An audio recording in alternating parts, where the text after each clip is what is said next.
Good morning, everyone. Terry Harden here, and I noticed Grinning Tracy is right there before I even showed up today. Tracy, you are adorable. Thank you for joining me. Hello, everyone. I'm Terry Harden, Walt Disney's legendary Imagineer. I've been an Imagineer for over 30 years, off and on with Disney. Among also things that I've done is Ghostbusters, Men in Black, and I talk about just about anything and everything. I am the girl with no catalytic converter on her mouth. So if it offends, just ignore me. It's not personal. I just tend to say off the cuff what I mean, and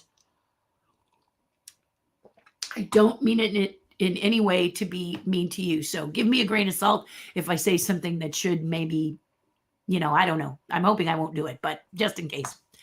If you're joining us for the first time, welcome. If you're joining us after this live, please post in the comments that you came and chat with me, and understand I'm not the best at answering them quickly, but I'm getting better. All of this is new to me. Not new to me like I just started doing it, but new to me every day because I'm 63 years old and this is just not the way we communicate. You know what I mean? So I'm getting better. It is the way many do, but I'm used to the face-to-face. So every day can be a little bit of a workout for me, but I'm willing to meet that challenge and talk to all of you today. So good morning, good morning, good morning. Did you have a lovely Easter? Here in California, the day was beautiful. A little bit of breeze. We started with a coffee that my husband made, and perhaps you guys got to see the little rabbit he put in my cappuccino. It's his first cappuccino design, and I absolutely loved it. He kept thinking it's not that big a deal, but it was absolutely adorable. And I don't know if I can, let me see if I can find it so I can show you guys, because I'd love to show you guys it. It's so cute. And let me turn this so that maybe it can open. Yeah, now that it sees me, I got an iPad that's kind of, there we go. Let me see if I can find this for you guys, because I know you'll truly love it if you get to see it. Let me unplug that and plug my phone. Is like, why are you plugged into mission to nowhere? Okay. And again, you see how I'm still trying to navigate the wonders of having, if I had a prehensile tail, I could do all kinds of things. I could push, I could pull, I could do that, I could do this, I could do all of it. But I'm not quite that good at it. But I will definitely show you my here we go. There we go. Okay, there we go. Okay. There we go. Okay, here it is. Now I get to show you. I'm getting there. I'm getting better. There it is. Isn't it cute? So this is what greeted me today. My husband for Easter did his first coffee design, and it's a little bunny in there. Isn't that the cutest thing? I just love it. I know, right? Doesn't take much to make me happy. I'm gonna say that, but just a sweet thing that he did. I made an amazing brunch, and he did that sweet little bunny in my coffee, and he said it's not that great. And I thought, you know what? It's amazing. I can't do that. That's one thing I've not done. So I was just tickled pink to have it, and yeah. So that was Easter. Woo! Yay! I have a few things written down because I want to make sure I chat with you about a couple things today. One thing, you noticed that the thumbnail talked about the Screen Actors Guild Awards, and I am a member of Screen Actors Guild. I have been since 1978. Shortly after Star Wars, I became a member of SAG, and I've been a member of SAG for that long. A voting member, a card-carrying member, a vested member. Ghostbusters did that for me. So I get to vote. I'm very excited about voting, and sometimes I get to nominate, which is very cool. So if you watched it, I do have to say, though, these Zoom events are getting painful, aren't they? I mean, I'm so excited to see the actors say thank you and be all happy and everything. But it's, a window and it's just so much fun especially at the Screen Actors Guild Awards, they sit at these round tables, and when they win there, you get to see how shocked they are. And they jump up on the stage like Tiggers, and they're so excited, especially the people who are ensemble. And this year, Comedy TV's ensemble was Schitt's Creek. They said that it was a nice way. It's their last season, I guess. And so it was a great thing for them to get the Screen Actors Guild Award for outstanding performance by an entire group of people, ensemble. So they won for TV. And let me just see. By an ensemble in a comedy series. That's what they won. But I want you to know that outstanding action performance by a stunt ensemble, comedy or drama, went to The Mandalorian. Yay! So that's kind of why I kind of segued that in today for you guys, because I thought it might be fun to talk about some of the awards. The main reason I wanted to do this is, you remember the thumbnail. The thumbnail was very important because it had, and I'll talk about several people here, but it had Chadwick Boseman. And I know how you guys, I think I know how everybody feels about this, okay? But I wanted to be clear on this, because one of the things that really bugs me about award shows and when somebody has passed away is that a lot of times you feel like the person won the award because they passed away, right? And I've got to say, guys, this is not the case with Chadwick. I mean, I don't think I need to tell you this. This is not the case with Chadwick. Chadwick Boseman did not get it. Okay, I have seen all the movies. I have seen all the movies. I've really seen all the movies. But I want you to know, Chadwick not only deserved, they call it outstanding performance by a male actor in a leading role. Isn't that a mouthful? Blah, blah, blah, SAG. And it's nice because you get it from your peers. I only wish Chadwick was alive to accept it himself. But I do have to say that one of the things that his family can be proud of, that he can be proud of, is it was by far the finest performance of the actors. There were some good acting in there, guys. The other actors did well too, but Chadwick was the front runner, and it wasn't because he was black, and it wasn't, and he did not win that award because he passed. Okay. So I just wanted to really say that today, because I felt it was very important. Chadwick won it because it's such a compellingly strong performance. It will literally knock you to the back of the room. It's that good. So his family, and if he's up, and him being up there, you know, with his wings and everything, looking down, he can rest assured that he delivered an incredible performance. It's hard to watch.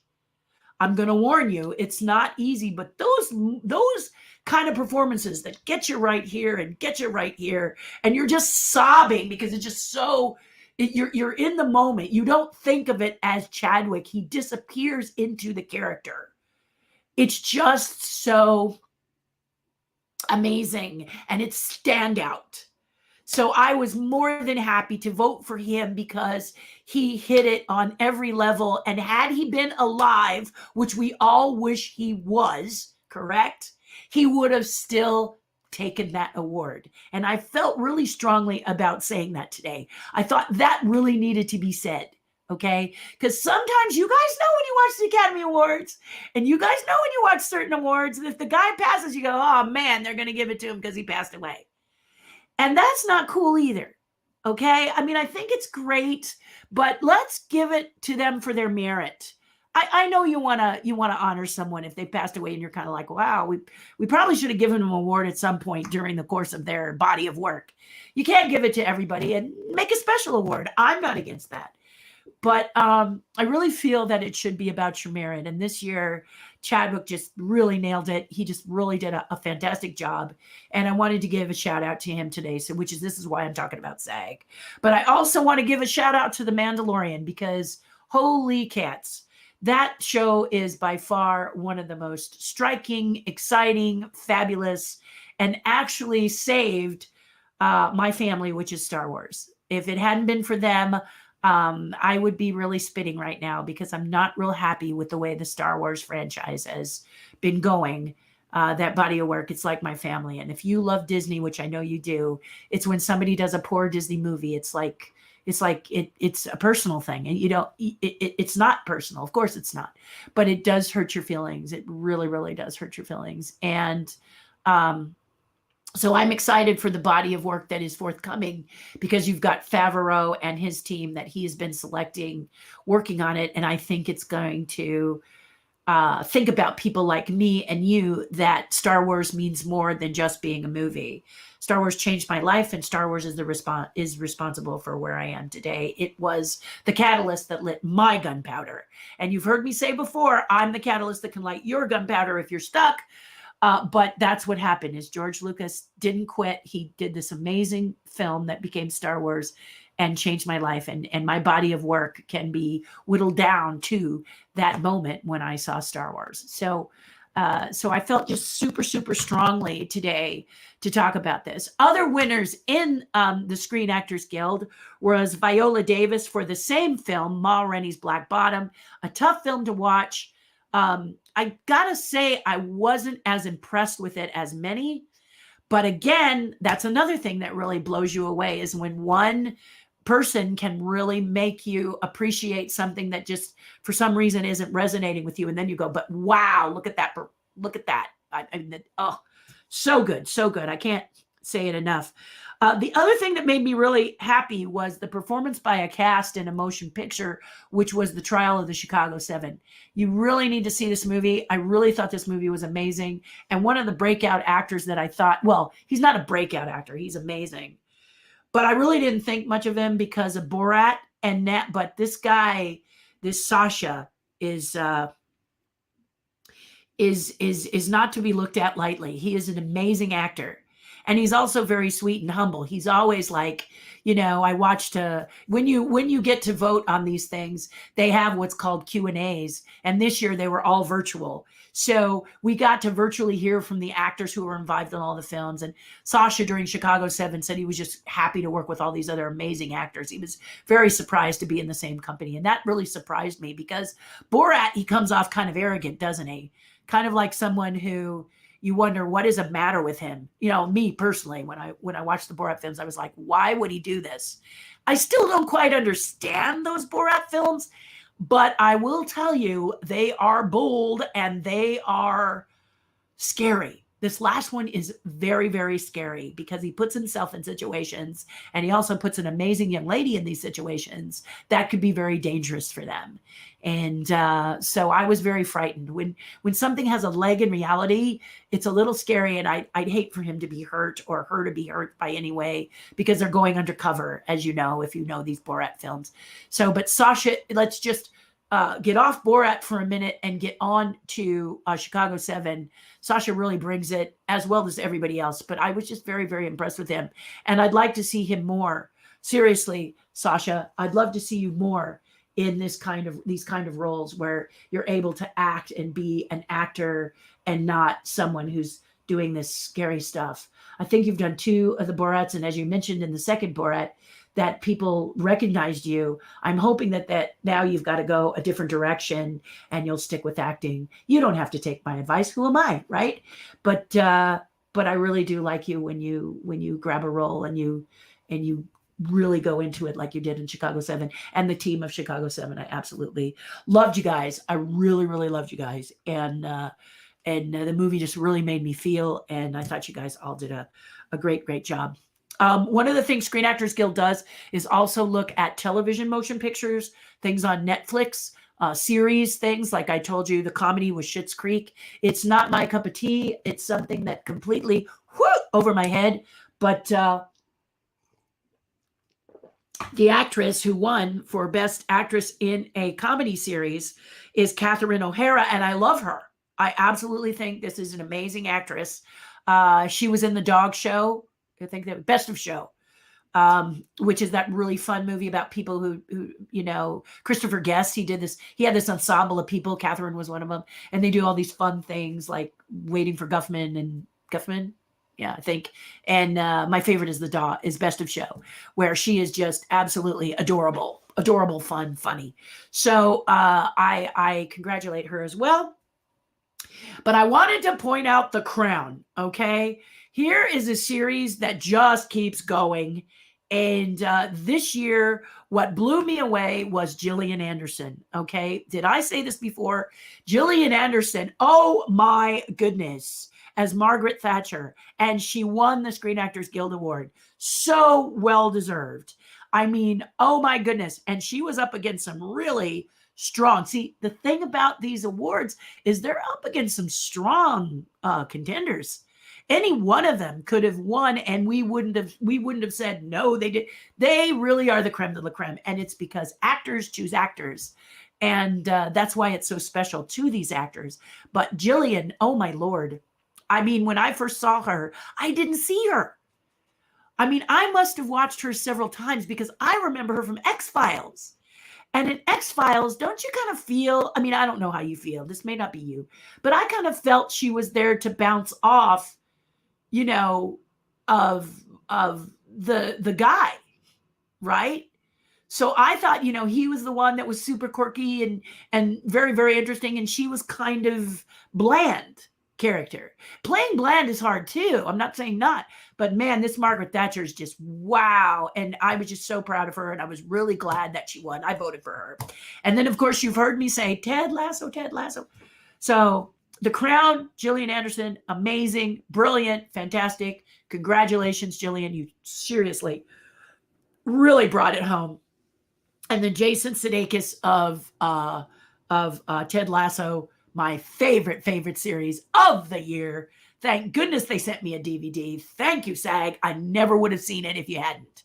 So this is the kind of thing that I love to see. I love to see films and series that I would never see because I don't own the platform, or I just don't watch enough TV. And seeing Ted Lasso, it's my favorite. I watch it over and over and over again, and I can't wait for second season. Everybody in that is amazing. And if you can see it right now, it's on Apple TV. So, but if you get to see it, just run, don't walk. It is a brilliant series. So that's kind of what I wanted to say. And I don't want to exclude, and forgive me if I say your name wrong, Yu Jong-young for Minari. Have you seen this film, guys? Minari is just a touching, beautiful film, and beautifully directed. A lot of heart about a family that, you know, kind of is looking to fit where they move someplace and they try to fit. Anyway, I don't want to spoil it for you, but it really is beautiful. And she won Best Supporting Female Actor in a Movie. So just fantastic. And there's so many others that I could mention and talk about, but I really wanted you to hear about those people. Oh, and I got to talk about Anya Taylor-Joy for The Queen's Gambit. If you haven't seen The Queen's Gambit on Netflix, run, don't walk. It'll make you love chess if you don't love it. If you already love chess, it's going to make you love chess more, I think. But she's amazing. She's absolutely amazing. And she won for female actress in a TV movie or series. So basically, and yes, I had a cheat sheet because I want to pronounce these people's names correctly. I want to be respectful of that. But also, I wanted to just share that this happened on Easter. The award show was on Easter, and I was like, why Easter? And I kept thinking maybe it was because they were going to have a little bit of a live show coupled with a Zoom show, but they didn't. It was all virtual on Zoom, which is exhausting, honestly. It just doesn't have that same feel, does it? And yet I got to admire, I got to congratulate the actors because they dressed up, they wore cool clothes. Today on KTLA 5, they did a fashion show so we could actually see their ensembles, and they were beautiful. They were really beautiful. And I don't know if as an actor I would have done that. Oh yeah, I would have. If I had been up for an award, I would have dressed up too, just out of respect. But I thought that was very cool. So I wanted to open with that. And I'm a little, I'm doing it because it's me and it's my channel, but I'm doing it because of Chadwick Boseman. I just was so inspired by his work and really inspired by his ability. And I really do miss his talent. I miss a lot of people's talent. We've lost a lot of people. And yeah, so I just wanted to do a little shout out to Chadwick because that was just super cool. And to all and I want to give a shout out. Screen Actors Guild, the other thing that I love about the awards for Screen Actors Guild is they're always diverse. You know, we could be more diverse. Everyone could be more diverse, but they're very diverse. Actors just really push hard to be diverse. Men, women, all walks of life. They work very, very hard to be diverse. But they're actors, you know, and that's kind of what actors do. So I really, really love experiencing the Screen Actors Guild for that. And then here comes the Academy Awards. Chicka, chicka, chicka, chicka, chicka, chicka, chicka, chicka, chicka, chicka, chicka. So that's going to be a lot of fun too, coming up. And I'm excited to see that as well. But yeah, Easter was, did you find Easter being more important this year? Because, you know, the Screen Actors Guild having it on Easter was weird to me. I kept saying, why Easter? Why did they choose Easter? Now, maybe they didn't look at the calendar that says Easter in the book or on your phone. And maybe they just scheduled it because it was a Sunday and maybe they didn't look, or maybe they did and thought that most people celebrate Easter in the morning and afternoon and they can do it in the evening. It felt a little weird to me, but it didn't seem to bother the actors. They were all present. So what do I know, right? But it was a little strange to me. What did you do for Easter? I watched biblical movies. I am a biblical movie junkie. 10 Commandments, A Song of Bernadette, Bishop's Wife, Miracle of My Lady Fatima, I can never say what it is. The Robe, the Bible, Greatest Story Ever Told, 10 Commandments, 10 Commandments, 10 Commandments. I really love the 10 Commandments. Ben-Hur. So we had, I made an amazing brunch and my husband did that amazing coffee you saw. And then we sat and we went outside in the morning, had a lovely little meal between the two of us because we are the bubble, him and I. And then we curled up and we watched biblical movies and it was just glorious because we drifted off into that. That's also my family day, Sunday. You've heard me talk about family day and how important it is to schedule family day. And I've gotten a little aggressive about family day. People try to reach out to me on my phone during family day and are surprised that I don't respond. The phone goes in a drawer on family day every Sunday. Do not try and contact me on Sunday. Pretty much even if you're my family other than my husband, because it's family day and I don't want to get locked into this. We can really get locked into these phones, can't we? And make it all about this. You've seen me. I've even done it sometimes on live, you know. That's not cool. I mean, I'm trying to find a picture for you guys, you know, but the point is that, you know, you would not appreciate me doing, you know, okay, hi guys, I got to go through my things here and see. Yeah, just give me a minute. Yeah, whatever. It's not cool, right? It's not cool. So honestly, we plan a family day and I had people say, I tried to reach you on your phone and I say, I'm so sorry. Family day, I usually don't even look. So Sundays is my family day. Now, there are times, and I've often said scheduling for family day is very important. Scheduling a day with your sweetheart or your kids or your family is vitally important. And some people say they shouldn't have to schedule, but you really do. In our busy lives, set some time aside. And we do every Sunday. Now, there are times when I have to make an appearance, okay? The first thing that comes to mind is the Disneyana show and sale, the Disneyana fan club. They always have their show on Sundays. So I prepare my husband well in advance. Okay, show and sale is coming up. I need to be present at that to not only show people the latest things I've been creating, but also to shake hands, kiss babies, and hug all my friends. Didn't get to do that last year, hoping I can do it this year. When that happens, I let my husband know and we try to pick another day. And the same thing happens with him. Sometimes he will be asked to do something on Sunday and we just sit down and reschedule. But most of the time, our Sundays are pretty good. And you know that if you get wrapped up too much in your work, that you lose track of what's important to you. And I think if there's one thing the pandemic has taught us, it's the importance of family. So family is so important and you don't want to throw the baby out with the bathwater, so to speak. So that's why I think scheduling is great. And Easter Sunday was a very, very special day. We did share it with our families via Zoom. Wish my dad a happy Easter, wish my sister a happy Easter. And then, of course, Lindsay's family has a Zoom call, which actually was kind of fun and festive. Sometimes they're not.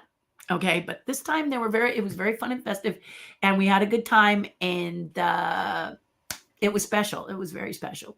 So I hope yours was too. You can tell me in the comments if you want to how your Easter was. And then there was a couple other things I wanted to tell you. Oh, yes. I announced I was going to do the dinosaur giveaway, but I only got 2 stories submitted. So I would like to postpone it until I get at least enough stories for the prizes. I've got like 6 prizes from dinosaurs from 1990s. And if you saw dinosaurs and you love dinosaurs, please send your stories to me via messenger or email. And let me just put up in the banner the email you can get, and you can email me. I got to find it. So forgive me. Terry@terryharden.com. Email me your story, and when I get a little bunch of them, I will give out. We'll have that giveaway to the stories, the best stories. It doesn't have to only be 6, but right now I've got 2, and I'd like to have more. So I'm going to postpone that, and I hope that you will consider telling me your dinosaur story, whether it's current, whether it's about when you were a kid. Dinosaurs, the TV show, which is now on Disney Plus, where I played Baby Sinclair, just so you can, maybe some of you are like, what is she talking about? So let me just get back to that so I can show you the picture, and that way you can be clear as to what I'm talking about. Here it is. That's me with the wave hair, and John and Kevin, and we did Baby Sinclair for Dinosaurs, the television show. So if you love this show, if you love the show now, if it's new to you, what do you love about it? Please email this to me so that I can put it in my little stack of stories and review them and pick a few for some giveaways. If you're interested. If you're not interested, never mind, right? Also, many of you had been asking me about the chalk walk. So let me just pull up. Do you know what the chalk walk is? Chalk walk is for Children's Hospital of Orange County. We usually do it by walking through the parks, but we can't do that this year because it's usually about 6,000 people plus. So, of course, with COVID-19, we're not doing it this year. We're doing it virtually. But the good news is, guys, you can be anywhere in the world and join our team. And there's still time. Go to Chalk Walk, Mickey's OUAC Walkers, and join our team and walk virtually with us in May. I believe it's May 22nd. I can actually give you the exact date as I pull up my fabulous little book here. It is May 22nd. Yes, see? Good memory. We can walk virtually. It's just a 5K. It is to support, to raise money for Children's Hospital of Orange County. If you're someone who would rather not walk virtually, I would like to ask you a huge favor. Please consider donating to me as I walk for the Chalk Walk. So if you don't want to be a member of the team, which quite honestly, I'd rather you do, then please donate. Throw a couple of bucks at me. It's going to help Children's Hospital. This is one of the most exciting races, one of the most beautiful races to be a part of, because people have walkers, people have wheelchairs, people have scooters, people have crutches, whatever they have, they walk for people who the Children's Hospital helped, and maybe they've passed Children's Hospital and they've survived Children's Hospital currently there. It's just a great organization, and I just want to encourage you to be a part of it, or if not, to donate to me, okay? That's my pitch for today. Also, I have a Patreon page. So let's go over to what you all have to say and see what's happening in our world, and then we'll just have a chat. Also, wanted to remind, I know I had something here. So guys, I have the detective moment. There was someone who wrote to me and wanted to know, is Taste of Disney at downtown California Adventure in Orange County. We just went into the orange tier. Is it end on the 8th, April 8th, or have they extended it? Can one of you let me know in the comments? Because I've got someone who would like to get tickets, and I thought April 8th was the last day, but I'm not sure. And the ticket that I'm going on the 8th, and it was a gift from Keith, and so I don't know any of it. So I'm asking you, my aficionados out there, if you wouldn't mind posting and letting me know, so I can let this fella know how to get tickets if they're extended, or that they stopped on the 8th and they're all full. Last I heard they sold out, but I don't want to be an authority on something that I really don't know. Okay, so I wanted to ask about that. And finally, the CDC has warned us there is a super strain coming, a really lethal strain of the coronavirus. So get your vaccine when you can, and still social distance and wear a mask, okay? Don't be silly about this. Don't get overconfident. We don't want this back here. In fact, many doctors are saying we should not have opened up to where bars can serve even outside, because, you know, when you've had a few drinks, you may have all best intentions, but then when you get a little tipsy, things may get a little fuzzy. We've seen it. We know it happens. So the doctors are saying maybe we should have kept a few things closed for a bit longer. I hope they're wrong, and we can prove them wrong by doing our part. So, okay, commercial over. Let's see what you guys have to say. Grinning Tracy, you were here before I was even here. You are a little rock star about that. Good morning, Francisca. Great to see you. Angie's in the house. Thank you. Me too. And I hope you talk to me about your weekend if you want to. Good evening from Dave. Hello. Where are you from, Dave? Good morning from Michael. I better take a drink because I'm pretty energetic today. I'm pretty stoked. One of the things that also happened last weekend is the February, what month is it? The March ghosts, those 5. And you may or may not know who you are. I'll be emailing you. My hitchhiking ghosts are actually, I've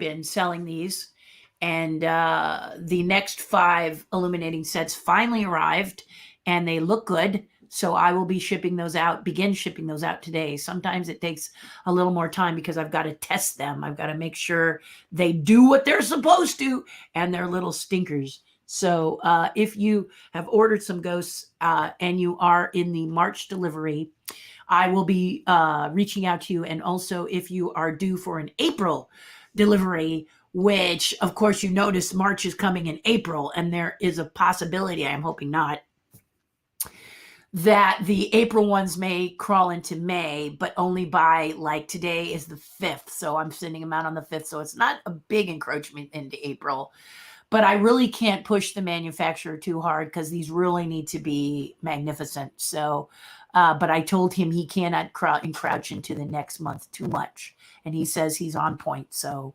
good. Yes. Also, the blacklight ghosts get delivered. So I'm a busy girl this month. If you ordered a blacklight ghost set, and if you're sitting there saying, what's a blacklight ghost set? This is it.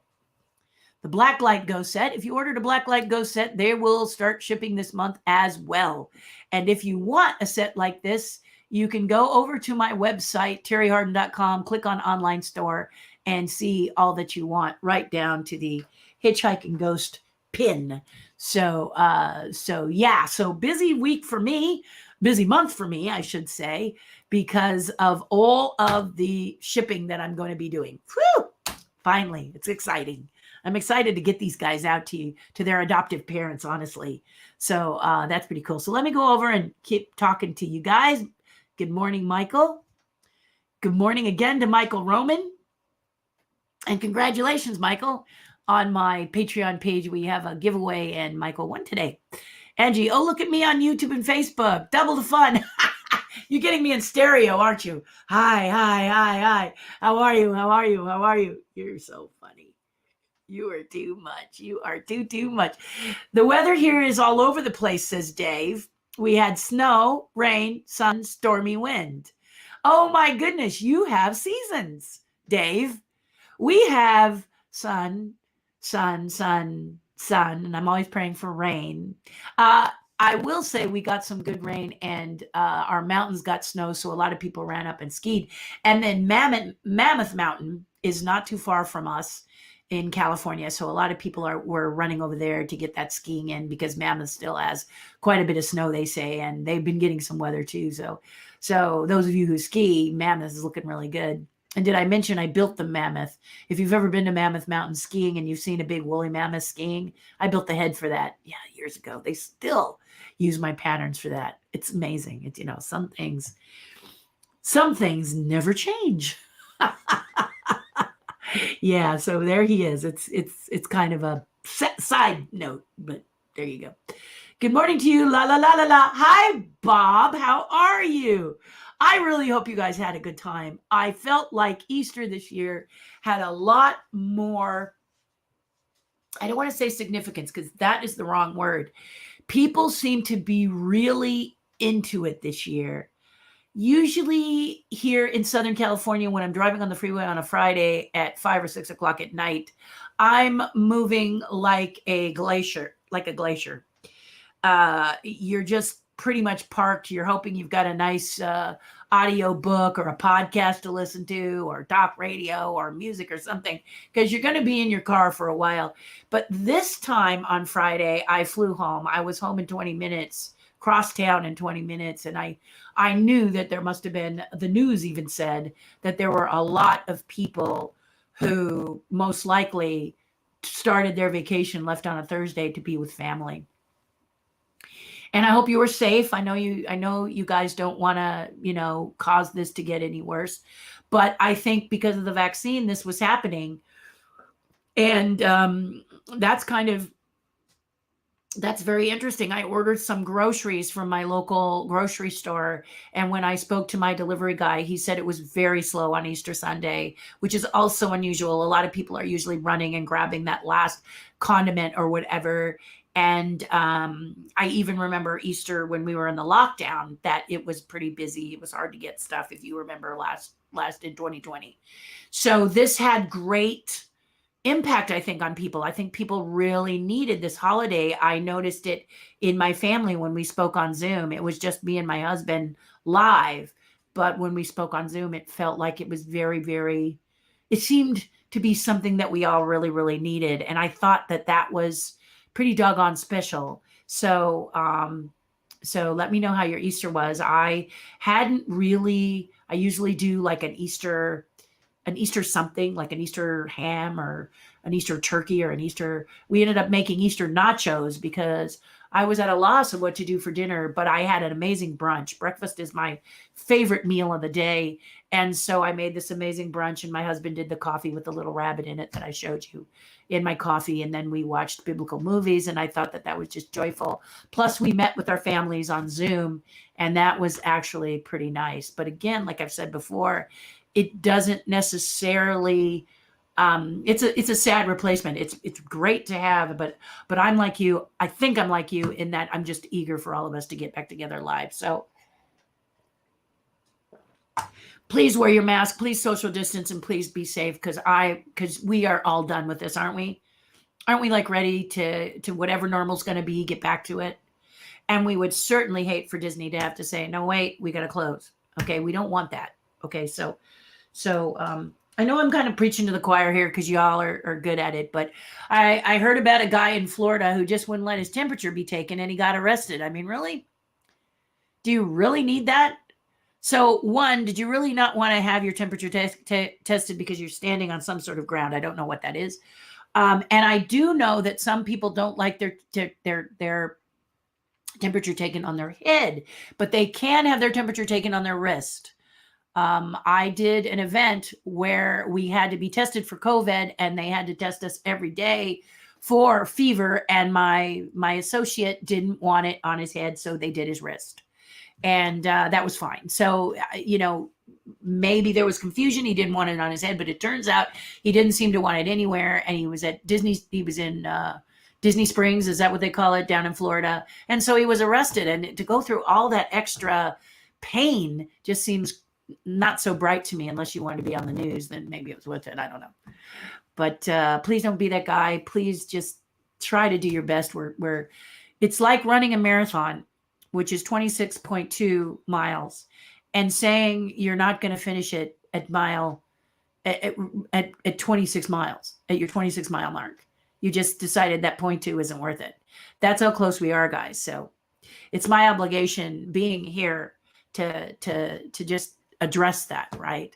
I want you to come and be comfortable and not worry about the news, but I also want you to be safe, all right? And a lot of places, France has had another outbreak, and is it Brazil has had another outbreak? India has got this new strain, this 1-2 punch strain, and they're saying that they're having trouble keeping a hold of it, India. So they're just kind of shouting out to us saying, be careful, be careful. And it's really sweet of them to do that. So anyway, let's continue. And good morning, Bob. I saw your Dory Bunny. You look like a famous logo of old. I really don't have holidays anymore. I know, Tracy. I know, right? For me, Easter, my husband said Easter wasn't a holiday that he celebrated. As a kid, you're always thinking chocolate bunnies, and I happen to love malted milk balls. So I always looked forward to the malted speckled eggs. That's not Peeps. That Peeps are not my thing. Although we did watch a video on how Peeps are made, which was very strange and very scary. If you don't eat Peeps. If you do eat Peeps, maybe you like that, but they were creepy to me. But in any case, I really like the malt balls, the malted milk balls, the Whompers, and they do those nice speckled eggs, and I love those. And then chocolate bunnies. My husband says they taste too waxy. You got to get a chocolate bunny from, that's Swiss chocolate or Belgian chocolate or from the UK, right? Because here they put too much paraffin in them in the United States because they don't want it to melt all over your hands and whatever. But to answer your point, I do celebrate Easter because he has risen. I do believe in God, and I do believe in Jesus. So I celebrate that, and I usually go to church, and I used to love that as a kid. This year I did not do that, though. I celebrated at home because we've only had our first vaccine. My husband is high risk, and it's still all about being careful. So we did celebrate it by watching biblical movies, which I've mentioned before. I'm a real, I love biblical movies. I just am such a, and as I start to paint, I'm thinking I might do some biblical paintings because I just really get into that stuff. I love the nativity and stuff like that. So that's just kind of my other thing other than Disney and Ghostbusters and 1950s horror movies and Godzilla and all that just set that on the shelf next to everybody else as well. It's true, so there you go. But yeah, so the bunny and the coffee is kind of like a nice new chocolate bunny, and I mentioned to you, my husband's really getting into the coffee thing. So I was just touched that he made that. That's his first one. And he doesn't think it's that great. I thought it was amazing. I just, it was a good day. It was a good family day. The sun was shining, and we're sitting out front. We're having a coffee and just being happy to be alive and happy to be human and happy the world was just bright and shiny that day. So that was cool. That was a cool thing. What about you? So you had Oswald's coffee. Oh, LOL. Exactly, Michael. It didn't spin. But it sure was good. Hello, Bob Berdine. Good morning, Terry. And my daughter is getting her second vaccination as we speak. Congratulations. You know how much I love seeing clapping on Zoom? It looks like butterflies flying. So I'm going to clap right now. Let's see. Should all be vaccinated, and my whole family should all be vaccinated and safe by my grandson's birthday, the 21st of April. He's with the 21 Club. Me too. I'm June 21st. And that is Rocket's birthday, April 21st, as well as the Queen's birthday. Yes, the Queen, Her Majesty, April 21st. So you're sharing it with good people. I'm so grateful. I thank God for all the blessings. Indeed, we do, don't we? Morning, Deanna. And here's Ava. Good morning. Good morning. I like this part. Honestly, this part is so fun chatting with you all and seeing what's going on. Mr. Chadwick brought so much to his roles. The saddest part is his potential that will never be realized. I can only imagine what it could have been. Yes, Bob, but here's the thing. Did any of you know Chadwick Boseman was sick? I mean, that guy was non-flippin' stop. Apparently, he had this disease for a long time and he just kept going. And I think if you're being told that your chances of survival are that you just hunker down and you run your race. And he did. I mean, he really put the screws to it, didn't he? He did film. And I just thought he was just a rock. I mean, and I'm one of these people who does not usually delve into the lives of actors. Okay. I don't look up like people ask me about Meghan and Harry, and then I had to read about it because I don't naturally go there. Okay. I don't know what Oprah's doing in her private life. I don't know what, some of these other people, People Magazine is not the magazine I'm looking at. I'm looking at Famous Monsters. Okay. Or Cinefantastique if I'm looking at a magazine.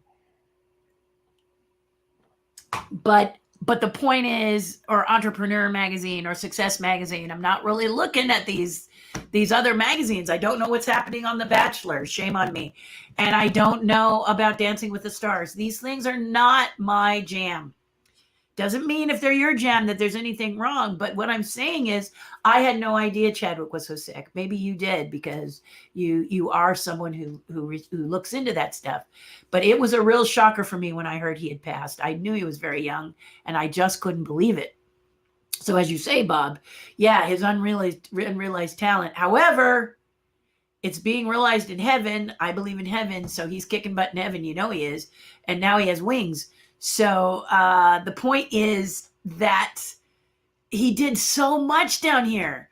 When I heard how sick he was and he just kept fighting the good fight and acting, it just blew me away. I'm just really proud. I mean, that's what you got to do, guys. If you find yourself with something that's rough and you get hit with something really bad, try to keep Chadwick in your mind, okay? I know you can't all do that, okay? I get sometimes it's not possible. But do as best as you possibly can until you go collect your wings. I think it's important that you do that for others and yourself. So I encourage you to do as much as you can. Live each day to the fullest if you possibly can. Hug those family members and don't throw the baby out with the bathwater. Be sure if you're doing all this hard work for your family, you're not ignoring your family. You don't want your little kids to ask you to tell them a story and you've worked so hard that you can't. You got to say, I'm too tired, kids, read the book. No. Kids grow up so fast. And before you know it, they don't even want to know you. You parents out there, you know that. Mom, don't drive me. Don't drop me off. Don't, no, Mom, Dad, please. They're so funny. So yeah. So I see Leo's here. Good morning, Leo. You'll be happy to know, Leo, somebody with your name won something from the treasure chest. You were successful today. So I'll be sending it to you.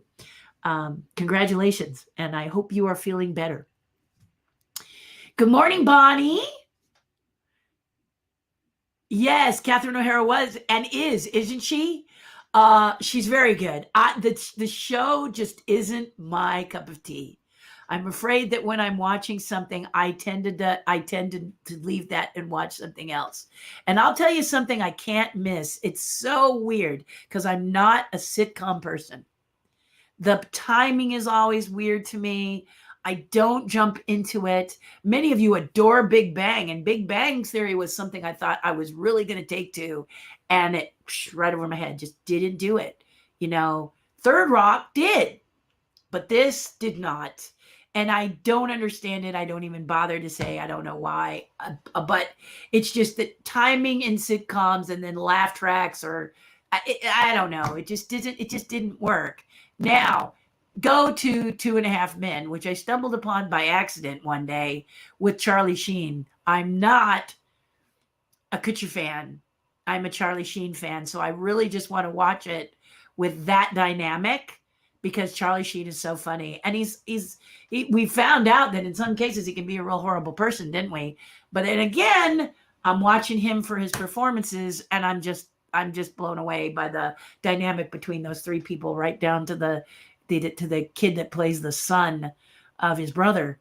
Just brilliant. And of course, the amazing Roberta, who we lost last year, we lost recently. So I love that show. But why? I have no idea. But I really make sure 7:30 every night I'm there to watch it. Twisted, I know. So yes, to get back to you, Ava, Catherine is amazing, and the actors thought so too. But she is a brilliant actress. Have you seen her in Best of Show? Have you guys seen Best of Show? That is such a fun little film. You got to see it if you get a chance to see it. I'm sure it's out there somewhere. Leo says Sacha Baron Cohen's best film performance was in The Trial of Chicago 7. He was so good in that. Just so strong. Everyone was strong, but he just blew me away. And then, like I said, I got to actually hear him speak about it on a Q&A virtual Zoom. But he was just so humble and so sweet and so excited to have been cast in that movie. It was really very charming and adorable, and I was really touched by his behavior. In Borat, we got to hear about the behind the scenes of his latest Borat, and Borat is not my cup of tea by any means. But oh my goodness, that movie is a scary film, because when you realize how much of it is not scripted, the only people in on it is Borat and the young girl who plays his daughter, and the producers and the film crew, and what he talks about what nearly happened to him in several situations, how scary it was for him to stay. He had to stay in character 24 hours a day for several days in certain situations. If you can stomach a movie like that, you watch it with that in mind. It is absolutely terrifying. It is a terrifying film, and I hope he's got that out of his system, because my heart just can't stand him doing another one of those. It was just too much, way too much. Grinning Tracy said, I did watch 3 Beyond Cute Fowls Be Born Early. Foals, sorry, not fowls. There's no W in there. Tracy says, foals being born early Easter morning. So Tracy helps with the birthing of little horses. That's why I said fowl has a W in it. I don't know what I was thinking. Little horsey foals. And every once in a while, Tracy blesses me with sending me a few pictures of the newborns. I am a horse freak. So I really love baby horses. And it was just so cute to see some of these little baby horses that are, doing the Bambi thing as they try to stand up and stuff. She sends me little stills, and every once in a while I'll get a video from her. So thank you, Grinning Tracy, and congratulations on the Easter horses. I just love that. I love that. Have you guys ever seen 10th Avenue Angel with Margaret O'Brien? For those of you who are new, I do this a lot. I was thinking baby horses, and then I went to Kneeling Cows and Margaret O'Brien. Margaret O'Brien is my favorite child actress of all time. If you have not seen Margaret O'Brien as a child actress in some of these films, you really, really need to see it. In fact, my husband bought me Our Vines Have Tender Grapes, which is Edward G. Robinson in an amazingly warm, loving role, and Margaret O'Brien plays his daughter. They are fabulous in this movie. It's a black and white. Our vines have tender grapes, and our family could do nothing but make dirty jokes about that movie, which means they haven't seen it. So I just let them have their fun and didn't say anything after that, because it's in a fabulous movie. And Margaret O'Brien is absolutely brilliant. She was someone who could cry on cue as a child, and she's just amazing. She has so many films that she is so good. I don't know why we don't have a collection based on her films. I keep writing to Turner Classic Movies and saying, and to people who make DVDs, can you put together a Margaret O'Brien day? I really love Margaret O'Brien, and a friend of mine actually worked it out that I could have lunch with her and tell her just how much I loved her, and she got an Oscar, and it was stolen from her, and it was gone from her for about 7 years. She never thought she was going to get it back, and then they tracked it down. Her maid had actually stolen her Oscar. Can you believe it? Really? What'd she tuck it down a blouse or something? Anyway, she stole Margaret's Oscar. Margaret's Oscar was missing for a very long time. And then they found it, they traced it, they gave it back to her, and it's a little bit bent, she said. But she's glad to have it back. So she's an amazing woman. If you get the chance to see Margaret O'Brien, she has done so many amazing films. 10th Avenue Angel is one of my favorite, about a little girl whose mother tells her that when Christ is present or God is present, they kneel on Christmas Eve. So she gets on. It's just adorable. And in Our Vines of Tender Grapes, she's brilliant. She's brilliant in everything. Google Margaret O'Brien and then see every film she did as a little girl. Okay, you won't be disappointed. The girl is amazing, and I never tire. Shirley Temple was the big, a lot of people talked about Shirley. Margaret runs circles around Shirley Temple. I love Shirley Temple. Okay, don't get me wrong, but Margaret is the one that if I'm going to watch a child actress do anything, it's her. And it's the one thing that if she's in a movie and it comes across my feed, if I've got time to watch it, I'll do it. And I do have a collection of Margaret O'Brien films. So I'm just a big fan. But I just thought about that because we were talking about, cute little horses trying to stand. Then we segued into Bambi, and then over to Margaret O'Brien and 10th Avenue Angel, little girl who's on roller skates skating around New York, and also Our Vines Have Tender Grapes. If you're someone who thinks Edward G. Robinson just played Criminals and Crooks, you really need to see this. He plays a Norwegian father, and she is the Norwegian daughter, and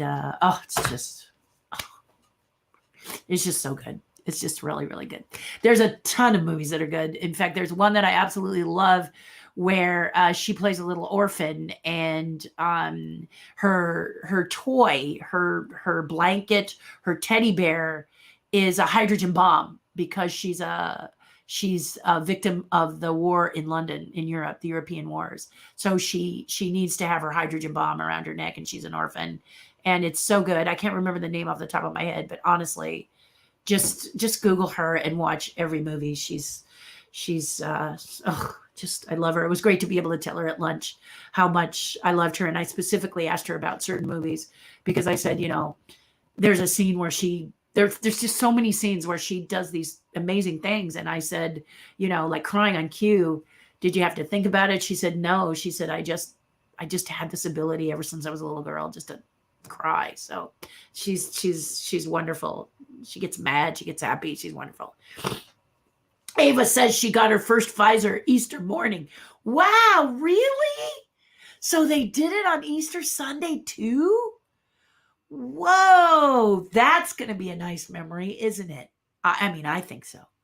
Anyway, and now get ready, another segue. Whoop. Did you hear about all the people who ran to Vegas to get married on 4-3-2-1?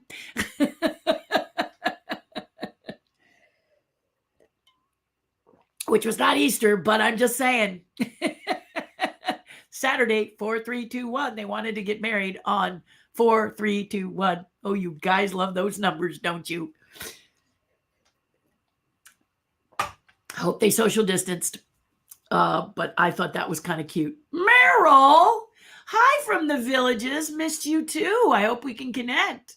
How are y'all doing? It's great to hear from you. Meryl is a lovely person. She joined a class. The Villages is an amazing community where people 55 and older come together. And I heard about Meryl from the art teacher there. And I really encouraged her to join me in a sculpting class. And she just bloomed. The talent just came forward massively. And she was very surprised. And I was very pleased. And I hope she creates art more and more because she's a very clever girl. Great to have you. Richard Barnes says, listening from a cold and windy Massachusetts. Are you bragging again? Dreaming of Southern California. Well, I'm dreaming of Massachusetts. So what are we going to do about that, Richard? My husband says I'm completely nuts, Richard, because I love the cold. Yeah, I love it. And I can't even go to the snow this year because, with the pandemic, I've got to protect my husband. So we've each had our first vaccine. Whoop, whoop. But we're keeping it safe. We're staying real for a while. So that's cool. Bonnie says she slept past her alarm and woke up when you usually leave, was late into work this morning. They didn't get after you, did they? I mean, come on. Easter was a lovely day and maybe you had something yummy and maybe you used it. Because I think I'm saying that not only were people necessarily celebrating Jesus and rising, but also I think it was sort of a rising for the family. Families got to possibly do things together if they were all vaccinated that they couldn't do before. And I think it was a really significant point in time. At least felt that way to me with our family. And we were all Zoom together. We were Zoomed together. We weren't together like physical as much as I would have loved that. But we see light at the end of the tunnel. My sister lives in Maui, and there's a very good chance she got her vaccine, and I just about cried because I was so excited. She is 3 years younger than I am, and so I was concerned that Hawaii was a little bit behind us in that they're an island, they're islands, and there's only so much you can do on an island, which is why they've been so protective of their islands. Because they have small amounts of hospital and small amounts of beds and only so many doctors. You can't necessarily easily get people in and out. And that's one of the reasons they have strict quarantines and everything, all of that. But it looks like I might be able to go see my sister later this year. And I would really love that, to go see her. And what's not to love about paradise? But it would be nice to go and see her and be able to sit together and show us, hugging like we did the last time I was in Hawaii. And what I'm doing now is I'm pulling up something that I can show you so that you can see what I mean. What the hey? What did I just tap on? Me and technology sometimes is quite laughable. But anyway, here we are. Here's myself and my sister. Together at the last time we were in Maui, and we took ukulele lessons. I'm not very good, but and my sister, it was her first time, but she really had a good time. So she felt like the ukulele would be something extra special. And so there we are. And I really should get that off there. Hold on a second, guys. You guys have heard that Patreon is there. So let's put you back to Instagram and get back over to the comments. And there we go. Beautiful, beautiful, beautiful, beautiful. There we go. Yay! Now I'm caught up. And now I'm all caught up. But anyway, that's my sister. She's lived in Maui for about, I think half a dozen years. And she loves it over there. But, in paradise, when you're single, it can be very difficult because you can't necessarily enjoy water because going swimming by yourself is dangerous. The waters in Hawaii are very turbulent. She's a surfer, but she surfs with others just in case something should happen, any dangers that can happen. And so she hasn't been able to surf, and she has to do things by herself because of the pandemic. So you're in paradise and things are beautiful, but then wait a minute, can be really a drag at times. So you get it, yeah? You get it. I knew you'd get it. I knew you would. Speaking of dinosaurs, as a child, everyone said I was the baby because I had to be the center of attention. I just didn't say I'm the baby. God love me. Michael, that's great. Send me that. Also, you may not have said it, but that's what you were doing in action, right? I'm the baby. Gotta love me. And it's never too late to say it. Michael, you're still the baby, aren't you? In your family? I wonder what they'd do if you went and said, I'm the baby, gotta love me. They would be like, what the heck are you on? Janet says, I think they extended it to April 19th. Just don't know if there are tickets available. Thank you, Janet. So I will let this person know because I think, I mean, you guys are fast on the trigger. You're Olympians when it comes to really knowing this stuff and getting tickets. I mean, I'm looking forward to when Disneyland finally announces they're doing tickets to Disneyland, because how quickly do you think those are going to sell out? 2 minutes? Hopefully more and more and more people can go, so maybe it'll last 5 minutes. But you guys are so quick on the trigger. I'm amazed at how quickly they sell out. Yeah. So thank you, Janet. Thank you for letting me know that. They did extend to April 19th, just double check. So, okay, so that's why he's looking for the 18th. So I will let him know, and thank you. I knew if I asked all of you today, you would keep me current, and I want to thank you for that. Thank you, Janet. Easter nacho sounds fantastic. Yeah, my husband thought that was pretty cute too. And he got a kick out of that, you know. So, and then we ended it with these lemon cookies that I baked that were unbelievable. I got to tell you, I don't know if busy people, if you're all busy. A friend of mine was telling me about this. What is it? The Tavala oven, where you can put barcodes up to it and it automatically sets what you do to cook the little meals, and the meals come out wonderful. You don't have to prepare anything. You just sort of take the top off and all of that. I don't have that. Can you imagine? I just did this whole thing and I don't have it. But my friend Nate has it, and he was telling me all about it and how much he loves it and so on and so forth. But I got to tell you, I'm torn because I don't want another appliance on my counter. Okay, I've got appliances on my counter. I have a toaster, and now my husband has his coffee station, which I'm not taking the coffee station down for a toaster oven. All right. So I'm kind of like, you know, and the investment in this oven is not inexpensive. Okay.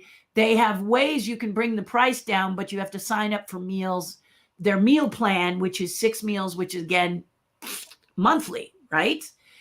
But this brings me to another segue. Gobble. Okay. So there are these, and I don't know how many of you do this, but there's HelloFresh, there's Green Chef, there's some other chef, but they send you a box with ingredients and you chop it up and you make the meals. Have any of you do this? Blue Apron, I think, is another one. Okay. I have honestly tried just about every one of them. When I landed on Gobble, okay, I landed on Gobble. Gobble is kind of a hybrid.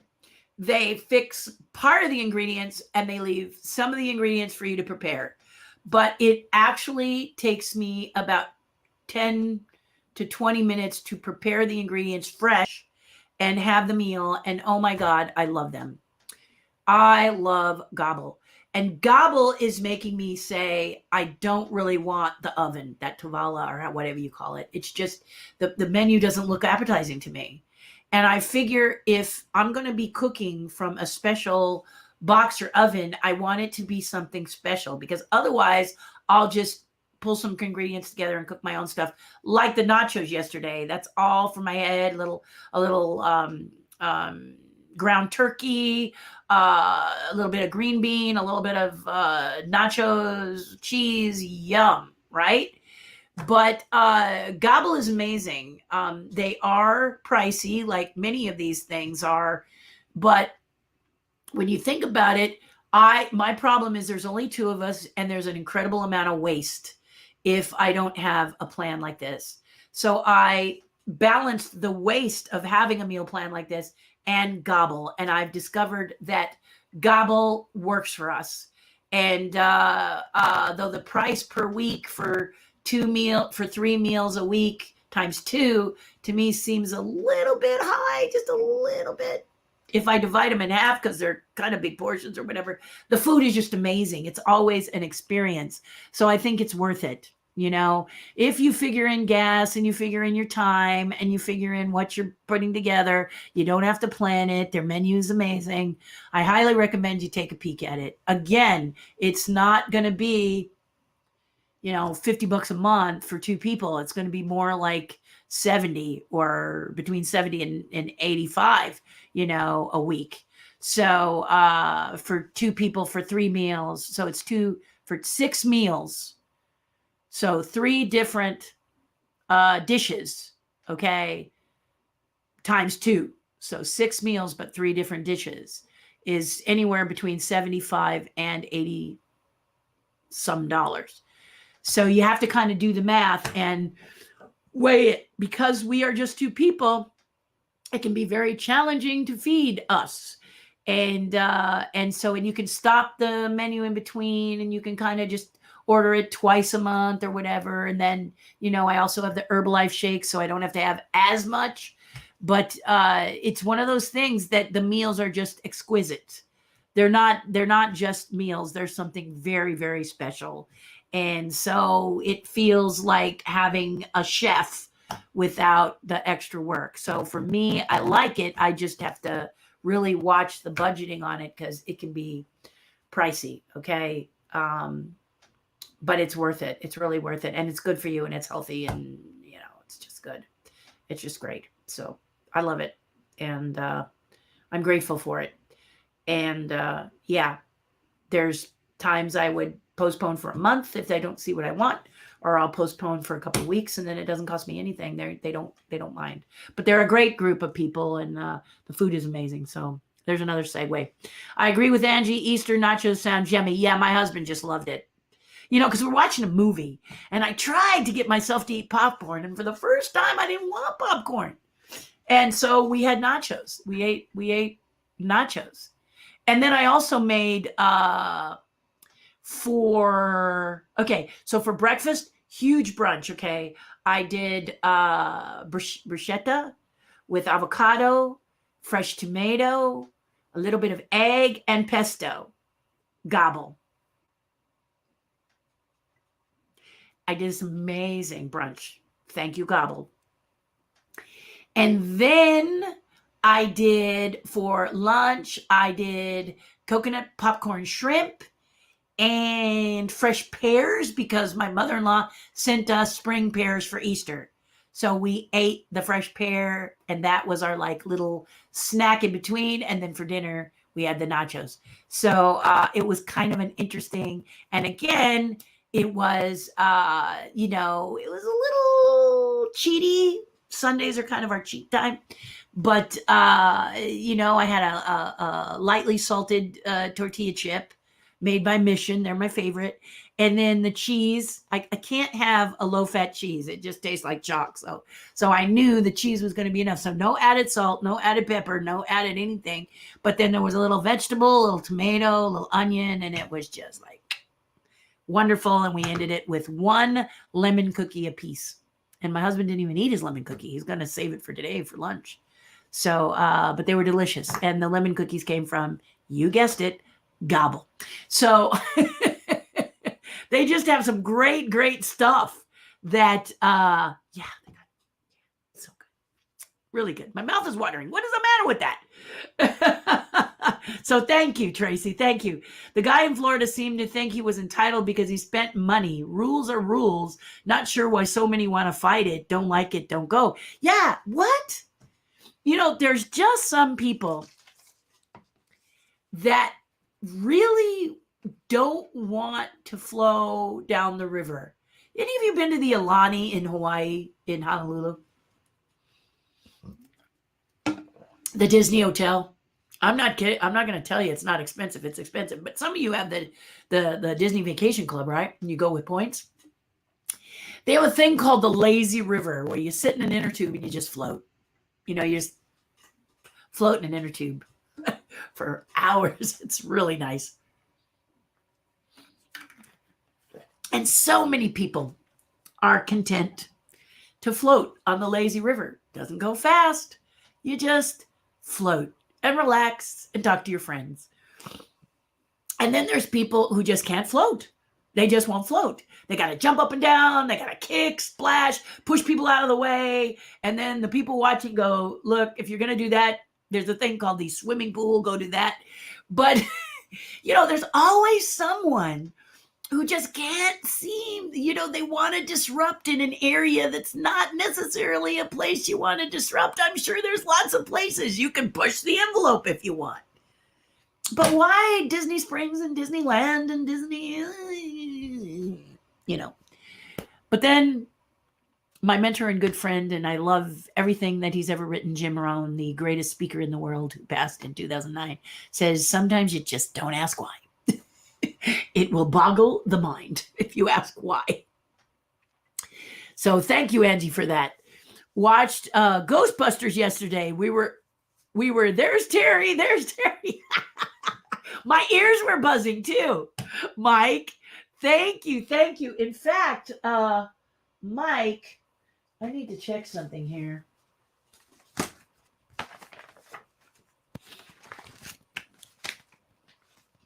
Just give me a minute.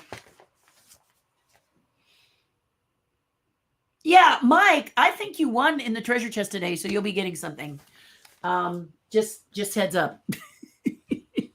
You weren't there today at our Patreon thing, but I thought I'd just give you a shout out. Grinning Tracy, I love anything malted. Yeah. Oh, it's so good. I'm alone now in life, just me 24/7. So I spend holidays, remember family celebrations. I love watching biblical movies and documentaries. Yes. And Tracy, it's you and those lovely little animals, right? You know, I mean, I was telling people that a fur baby really goes a long way, and horses are absolutely amazing, aren't they? I mean, just and little baby anythings, you know. I defy you. Even baby lizards are cute. So, you know, maybe not baby snakes, okay, especially baby rattlesnakes who don't have the rattles. So stay away from baby snakes. But most things that are babies are cute. And my goodness, you just can't beat a little baby horse. They're so cute and so fun. And their head is always bigger than their body. So it's a little challenging them getting up and walking. And you know all about this, Tracy. So just, you know, you're not alone, you know. My mother-in-law, who is she turned 90 last year, and we postponed her birthday in the hopes that we can celebrate it this year out of the pandemic. When my husband's father passed, my stepson, Ian, got her a pussycat. He brought her a cat over, and we weren't sure that was such a good idea. She has this long set of stairs, and we didn't want the cat getting under her feet and stuff. But oh my goodness, you know, thank you to Ian for being so insightful, because that cat has been a lifesaver. She and that cat are together. And those of you who have cats or dogs or birds or insert in an animal here, whatever fur baby you have, I think I could ask for stories of, you know, what your fur baby has done for you, and you just wouldn't believe it. Some of the things that they do for you. So this pussycat watches TV with my mother-in-law. She makes sure my mother-in-law eats, because you know cats, they want to eat. Gets her up at a decent hour, sleeps and protects her.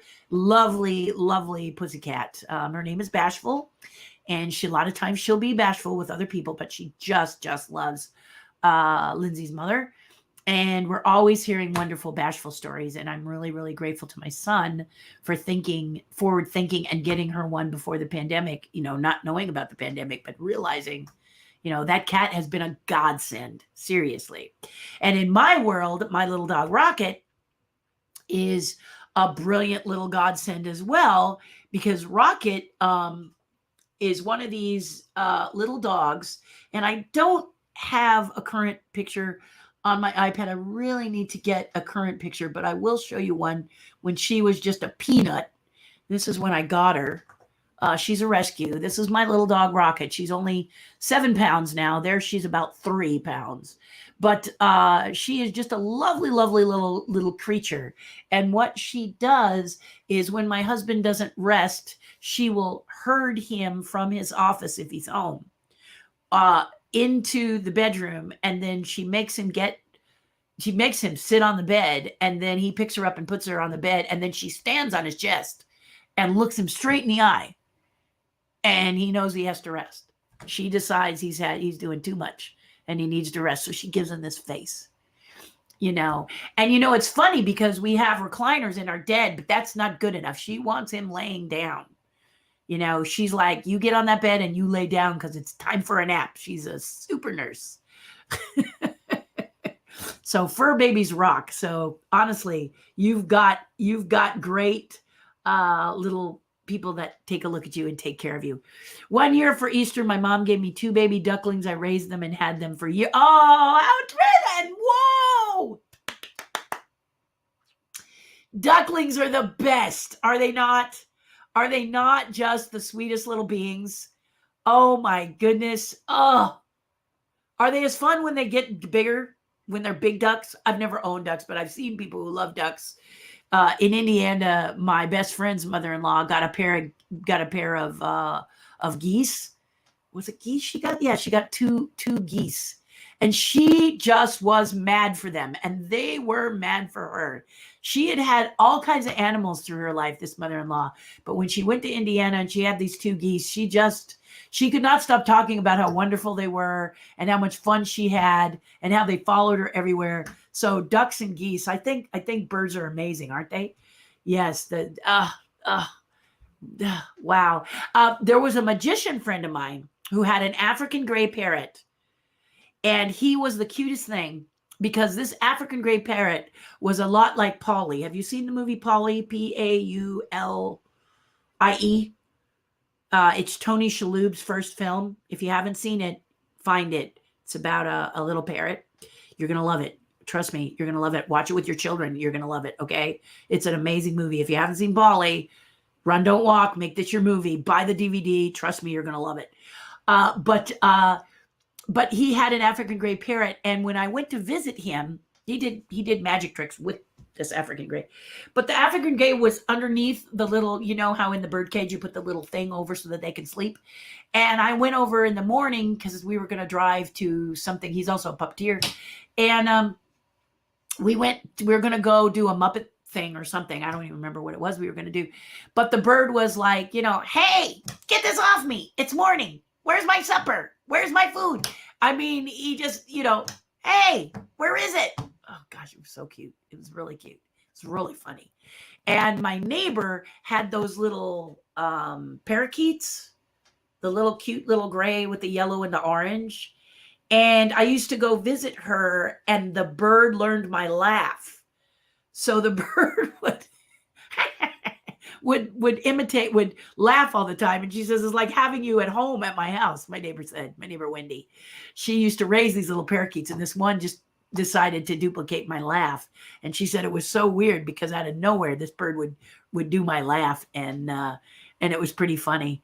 And then she had another one of these parakeets that imitated the sound that you know how you have that little extra spigot if you're someone who does the purified water, and they put a spigot next to your faucet for like drinking water and stuff.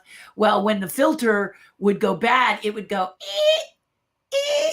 So she would change it, and then the bird would then go, ee, ee. So she would be like, I just changed the filter. What is that? And it was their birds. So I just get a kick out of animals. They're so much fun, aren't they? Remind me when we finally meet to tell you the story of Cecil B. DeMille and my grandma. Ooh, I love that, guys. Cecil B. DeMille. Yeah, I would love that. I love those kind of stories. In fact, we were watching The Robe, which is, and it's got Victor Mature. And at the end of the DVD, there was special features. And the special features said he would never do any kind of exertion in anything. So so there's a scene where he escapes and he runs through the town, and it was his double. And then there's a scene where he's on like a rack or something. That was also his double. He would do close-ups, but he would never do it. And that's kind of funny. And then they said whenever Victor, they tried to get his shirt off because he had this he's handsome and had this, massive chest. So anytime they could get his shirt off, they knew it was box office. And one of the Marx brothers said they don't like to watch movies where the men's chests are bigger than the women's. And they were talking about The Robe. So there you go. So it's so funny to hear the behind the scenes of these, if you can get them. The sad thing is some of the things that we love didn't do behind the scenes because it wasn't popular. So one of my favorite films is The Agony and the Ecstasy with Charlton Heston playing Michelangelo. I think I've mentioned Michelangelo is my favorite artist, one of my absolute favorite artists. I have others, but he's the big win. And it's about the struggles and strifes of Michelangelo, played by Charlton Heston. And one of the behind the scenes I would have loved to have seen is they recreated the Sistine Chapel ceiling, because it's about Michelangelo doing the Sistine Chapel ceiling. And if you've had the pleasure of going to see this, which I made it my mission in 1977 when I backpacked across Europe, my goal was one of my goals was the Sistine Chapel. But in the Sistine Chapel, they recreated for the film with Charlton Heston and Rex Harrison playing his Eminence. They recreated the Sistine Chapel's drawings and paintings, and I have copied those a lot. I actually did my big one box for dinosaurs, covered those in those drawings and illustration because I love Michelangelo, so I'm always copying his work whenever I can. But and I thought, well, why don't I do that now that I'm painting? I wonder if I should try to paint like him, see what that feels like, see how close I can match his work, and see if I like that style. Anyway, but I would love to have seen, because it wasn't one person. It was not Michelangelo, and they didn't ask one artist to recreate it. They had several, but it really would have been neat to see behind the scenes exactly what they did and how they did to make that real. So if you haven't seen Agony and the Ecstasy, that's another film that I watched yesterday that I love. There's a scene that is just so beautiful where this powerful cardinal religious man played by Rex Harrison looks up at the ceiling and sees Michelangelo's creation. So he's climbed all the scaffoldings and he's sitting very quietly next to Michelangelo, and he's saying, Buonarroti, is that how you see God? Is that really how you see God? Not angry, not necessarily euphoric, but calm and peaceful and loving. And he said, yeah, that's how I see him, and is that how you see man, as confident and relaxed and strong? And he said, yeah, that's how I see him. And that's one of my favorite paintings that Michelangelo's done, is the creation. But then I'm not all about that, because I also love The Last Judgment, which isn't in the movie, but that's another great one in the Sistine Chapel. But anyway, so if you haven't seen this movie, Agony and the Ecstasy, a must. It's wonderful. And it is a biblical film. It's a little bit sort of to the side, but it's so good. And I'm a big Charlton Heston fan. He was Mr. Biblical, what with 10 Commandments, Ben-Hur, and his plethora of epic films that he did. It's wonderful. And I love 10 Commandments because you've got Charlton Heston and Yul Brynner, and what's not to love about Yul Brynner? And then you've got, Cecil B. DeMille coming out in the front to tell you about how wonderful this film is. And then you've got actors galore that are just wonderful. I could just name all the ones that I have so much fun watching. And then my favorite scene is Passover, the Green Death. So the Green Death comes in, the animation is amazing, and it comes down like fingers, and it's like really creepy and really scary, and it's really good. So if you haven't seen the 10 Commandments with Charlton Heston, you've really missed out. And it's long. It's 3.5 hours. And as a little girl, my mom used to drop me off at the Lancashire Theater in Southern California. And I stayed the whole day, and it only showed 3 times. But I stayed for all 3 times because that was my jam back then, was 10 Commandments over and over and over again. So yeah, a little bit more about your crazy host. Hi, Joe Sasaki. How are you? How is retirement? The amazing Joe Sasaki, everybody. He retired from Disney, and that is an accomplishment in itself. So I hope you're doing well, Joe. How are you? Staying safe? I love you, man. Miss you, man. Bob Burdine says, yes, I agree 100%. I admired the work ethic, and we will keep going until the wheels fall off. Yep, that's true. That's so true. Just, yeah, so true. So true. So true. Yes.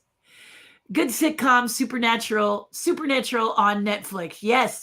Yes. I haven't watched it a lot, but my husband introduced me into Peaky Blinders, and that was amazing. The thing about it is, you may not like the subject matter. I don't know if you do. I love The Godfather, so this is something that I was just captivated by this and couldn't get over it. It was 6 seasons long, and I had missed it. But I love it. It's like watching art. So it's another thing that's really cool is the cinematographer goes bonkers in that, and I just loved it. But yeah, Supernatural is a lot of fun. I have watched a couple of episodes of it and enjoyed it when I take a peek. Oh, peek. You're welcome, Leo. You're welcome anytime, my friend. You know, it was a smiling down on you kind of a day with the treasure chest.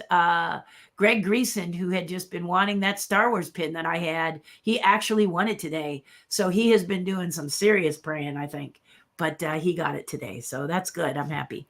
Shelby McKinney. Hello, Terry. I was wondering what your experience is with fellow female puppeteers at Henson, and what advice do you have for inspiring female puppeteers? That's a great question, Shelby.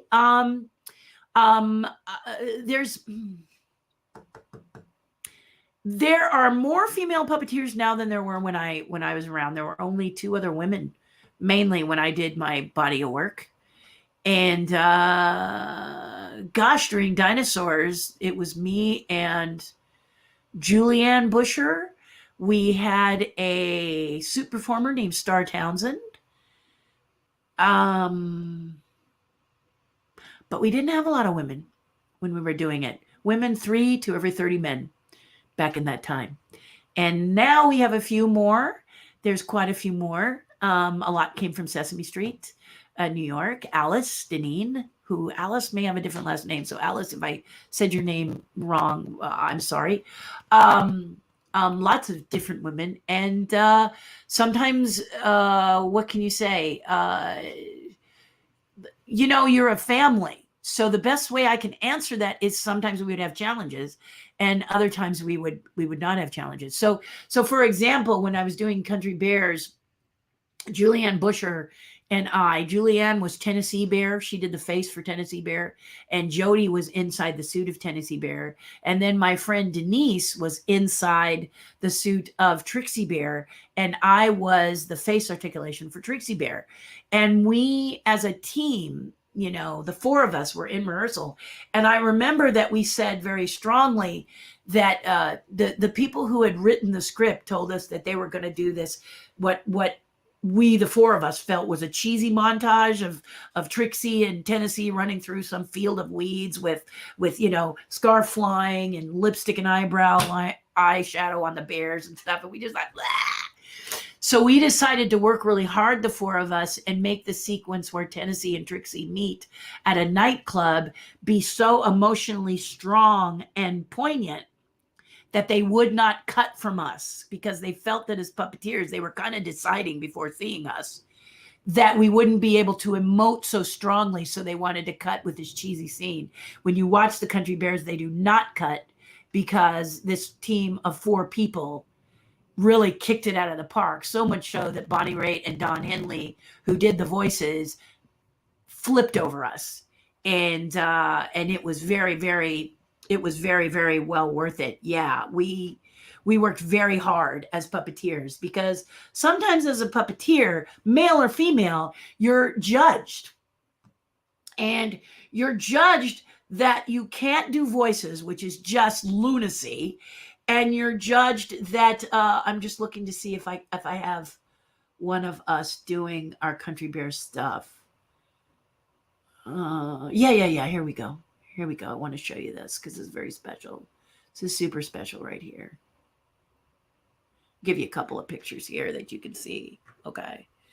So over on one side, I've got my arm around the shoulder. My dreadlocks were starting then, but I have my arms around Denise, and Denise is the suit performer for Trixie. And then Don Henley and Bonnie Raitt are on the other side with Julianne and I posing with them, because they were very, very impressed on what we did. And as a result, we got to keep it in the film. So if you ever get to watch the Country Bears, and you can watch it on Disney Plus, yay! You can see that scene, and it's amazing. Also, they did another thing, Shelby, which was Disney wanted to pre-record all of the voices, which were not us, for the Country Bears, and have us then perform to the track like they do with animation. So the voices are done, and then the animators animate to animation. Y'all know this, right? So they wanted to do this with the Country Bears, and we didn't want this to happen. Brian didn't want this to happen. It's like handcuffing puppeteers when you do this to puppeteers, okay? You get magic when you just let us run. And Brian was being an advocate for that. He's like, look, you know, you don't want to do this, Disney. You do not want to confine us like this. And so Disney said, no, we think we do. And so Brian suggested that they have someone do a performance to prove the difference. And they picked Tennessee. And so the reason I'm talking to you about female puppeteers is Julianne was, again, the facial and voice for Tennessee, the scratch track. And so what they had her do was perform, her and Jody perform a sequence, which is the scene, if you've seen the Country Bears, the scene where Tennessee is a marriage counselor and he's talking to him and he starts to cry, right?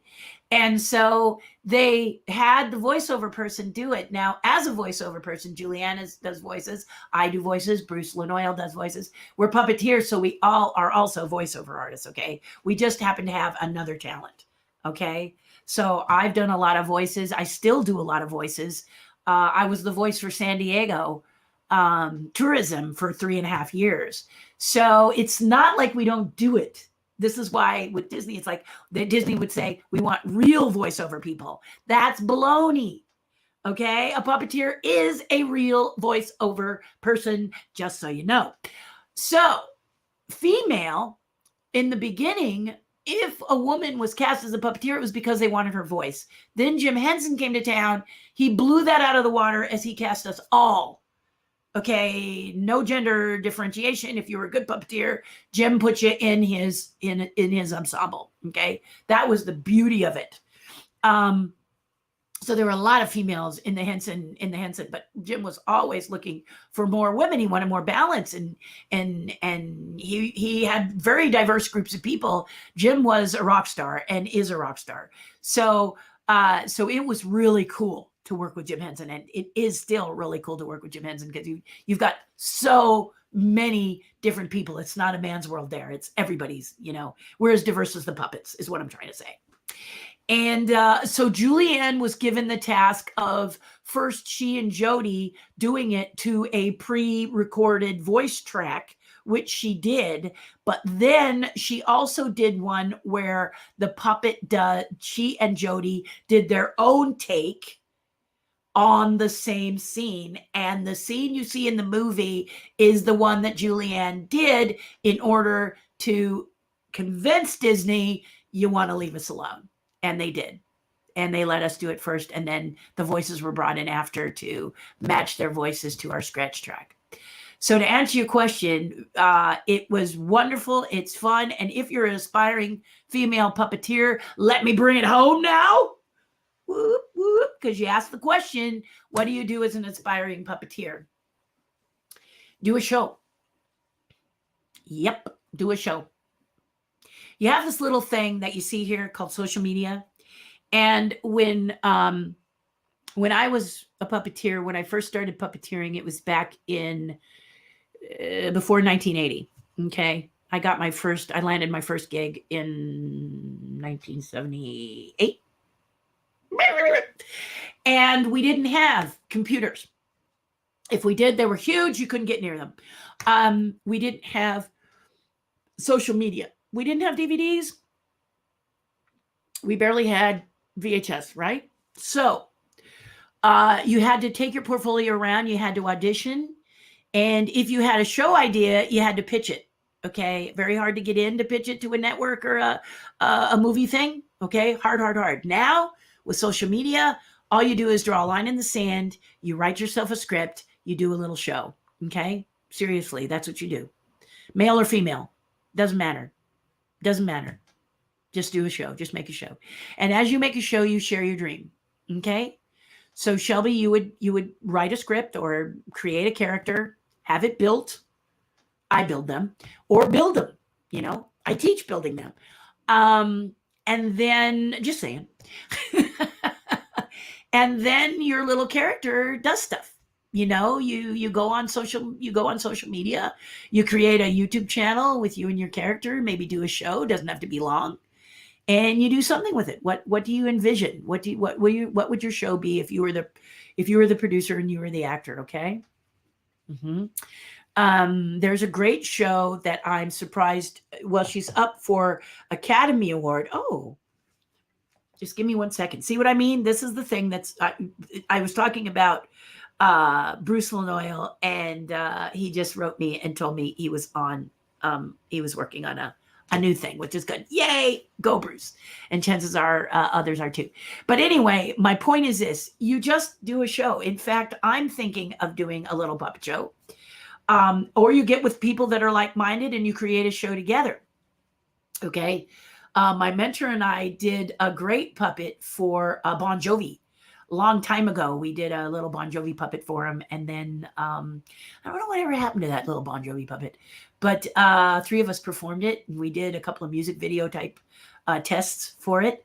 And it was fun. So just make it. And then when you post your show, just say, hey, just like we do here, if you like what you see in the channel, please subscribe and hit the little bell. And you do your shows, and then it grows and grows and people are watching, and then your show, but do something fun for yourself. Don't sit there and say, how can I make money as a puppeteer, and do it that way. But honestly, social media is one of the best ways to get noticed, isn't it? Look at what's happening on TikTok, which I really don't quite understand TikTok at all. So I have not dipped a toe in that water. But honestly, if you know TikTok, you can do a quick little video with a puppet, and many do. There's a couple of puppeteers I know that are doing little quick things with their puppets and getting looked at and stuff. But they're just having fun. Do it for fun. Do it because you enjoy it. Someone's going to see you, and someone will eventually reach out to you. And then if not, you can always keep doing it and then reach out to certain places you'd like to work for with puppets. That Disney has got lots of puppet involvement in Mandalorian. There's puppets. In the Star Wars films, there's puppets. In Marvel, there's puppets. So that would be Disney again, and maybe Warner Brothers. And then you could reach out to Sesame Street if you wanted to. But I'd first do your social media so that you can just kind of alert them, hey, wondered if you take a look at my show that I did, or you can send a couple of videos because you're doing it on this stuff, or they might see it, but this is the chance that you can just make it, you just do it. And that way you get to pick your characters, do it your way, design it how you like it, and so on and so forth. I hope that helps, Shelby. As I take a sip of tea. I say this all the time. I know I'm getting kind of like a broken record because I say this about being an Imagineer. Design a ride, create concept art, and share your dream. What do you want to do? Yeah. In fact, I was doing a show with Jim Henson, and I'm thinking of doing that show. Yeah, I have to pull out, I have to pull out this dust because it's been a while. And then decide if I want to recreate it. And if I do, then there could be casting, stuff like that. So you just never know. You tell your dream. What is it you want? I want to meet Clint Eastwood. Did I mention that? I seem to mention it every YouTube. I want to meet Clint Eastwood. I probably should mention it at the top instead of waiting till 1 hour and 45 minutes. I probably should say I'd like to meet Clint Eastwood like in the beginning, in case someone decides that could maybe connect that. I'm willing to give to his favorite charity or his daughter's favorite charity. And just for 15 minutes of time, just to have a chat with him, because I really want to talk to him about a couple of the films that he's done and how much I love them and how much he has inspired me through the years. So there you go. You just speak you gotta say when you post, you have to say, why are you posting? Okay. So, my little rabbit coffee that I showed at the top of this presentation was to celebrate my husband, who is doing he's getting into coffee as his art form. And it's really amazing. He hasn't been doing it long, and he made that little rabbit. And I'm so impressed and I'm so proud. And I want to encourage him because he really wanted something, guys. He really wanted something that was about, not about video, not about producing films and stuff, because that's what he does. And he wanted to do something totally different. And if you missed the bunny, there's this little bunny that he made me in my coffee. And I think it's brilliant. I can't even begin to tell you how to do it. I don't know how to do it. And it's wonderful. It's just wonderful. So let's say he posted that himself, which he didn't. I'm the wife. I posted it, saying celebrating coffee and celebrating my husband's venture into this new endeavor, which he loves, and me painting, you know. And I do the same thing with my painting. I show my painting and I show the process of my painting. This is my first painting I've done ever. And I tell people I'm quite proud of it because it does several things. There are several things it does not do, but it's my first. First of all, if you had seen the very, very first thing I did with acrylics when I was in high school, it was awful. I couldn't get the paints to work. These are acrylics here. There's highlights where I want highlights. There's paint where I want paint, and it looks somewhat like me. But what I love about it is it has power, it has energy, and it has intensity. And that's what I wanted from my first painting. So score. Score. But what do I have for my future in painting? Well, I post that. I would love anyone who paints to give me their spin on it. But as a beginning artist, I'm impressed with it, not so much for its look like me accuracy, because there are some variables in it. I get it. But A, I wanted it to be a painting. Okay.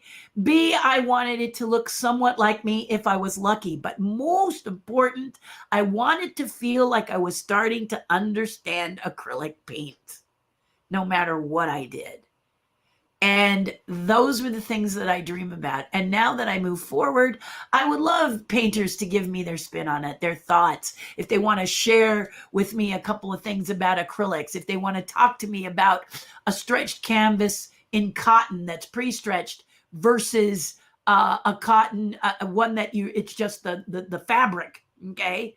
If a painter who paints in acrylics wants to say to me ways to preserve it, many are telling me about satin varnishes, which I haven't done yet. The other thing that if they want to input is if they want to talk to me about some of the techniques they've learned to make acrylics a little more fun for them, or why acrylics versus oil, any of this that you painters want to say and share with me and suggest and talk about, I'm game, because I'm getting ready to do my second one and I'm so excited. My biggest problem is I got a million things I want to do. I'd love to do a palette knife, but many acrylic artists have told me not to use super expensive acrylic paint while doing palette knife, because this uses a lot of paint. And a paint like, and if you disagree and you're a painter, let me know. But I'm saying, Shelby, this is what I do, is I have a mission and I ask the question and then you guys help me with it. And I think this is great. On my Patreon page, I do this all the time. But many painters have said Liquitex brand or the Golden brand paints, things like this, which are a little more affordable, are good for palette knife painting, which I haven't done yet. My biggest thing is I'm trying to, I want to paint with these. These are more expensive. And they're like, don't use those. These are the pricey ones, high end. Don't do it. If you believe you should use pricey ones, I'll happy to hear that too. But I'm very excited to try a palette knife. What if the palette knife one turns out to be great? What if the palette knife one turns out to suck? Won't know till you try it, will it, do you? So to answer your question, Shelby, go for it, okay? Do it.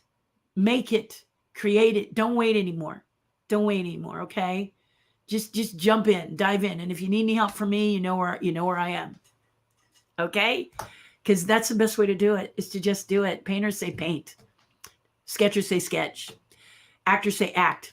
You know, it seems to be across the board. If you want to do it, just do it. And now with social media, you can decide whether or not you want to share it with your friends. On Patreon, we share it in a private environment because some people aren't quite ready to show their first thing to the world. There could be haters out there, and you don't necessarily, things like a painting, a sketch, puppetry are very personal. And you don't want to open your little tender underbelly to everybody, because sometimes someone might stab you in it, and that may make you a little trepidatious.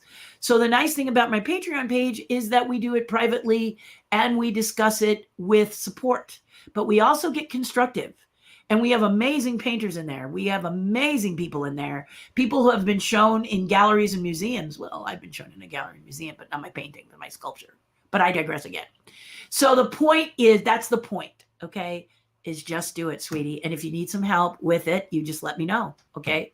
I'm happy to give you whatever I can to help you. I'm a builder and a puppeteer, because back then, that's what you had to do. You had to build and you had to puppeteer. You can have someone else build because it'd be very expensive. And your puppeteer is very personal. How does it fit on your hand, right? So I like to use socks because I think they're amazing. And I teach people to use socks. And you can decorate them a million ways. You can make them a billion ways. If you want to see some of my puppets, Shelby, I have a few here. I don't have a lot, but I have a few examples. And just for Ask Me Anything, hit me up in Messenger, and or leave a thing or post now that you'd like it. And maybe Friday I'll show you some of my characters. Just kind of give you an idea of what I do when I teach people. But I teach a lot of puppet stuff. I usually do it live because we show you how to do voices, we show you how to make the puppet, and we show you how to perform. And we talk about, are you going to be a puppeteer who does it for children on a Saturday afternoon or at a birthday party? Are you looking to be a pro where you got to learn how to look at a monitor? Okay.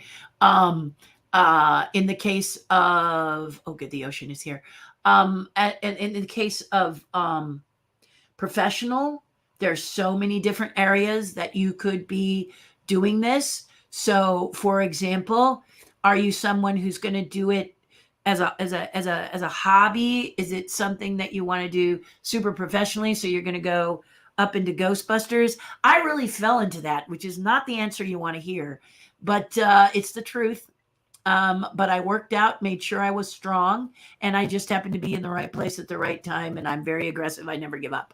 So all I can say to you is never give up. It doesn't mean it's history. It doesn't mean it's over. But I was going to try and show you, if I could find it, a very interesting new technology that I do now with, and I don't see it. So let me look at all albums and see if I can find it here. Here we go. No, that's Dropbox. Dropbox is not going to help me. I'm trying to see if I have there it is. That's the one I was looking for. No, that doesn't have it either. Boy, I got to fix this because it should have been in there. That's where it should have been in. Why isn't it in there? But let me see if I can find it. I'm going to try still. Let's see if I can find that little turkey. Not so lucky. I thought I would be able to find it, but it's not jumping out. Again, as you know, it would be good to know where things are, or to create a certain album that would have it so that I could just jump to it. I have one called, I was going to show you something from Foster Farms. I have one called Foster Farms, but unfortunately, I don't seem to have that photo. So it's kind of driving me a bit crazy. There we go. Let's look here again.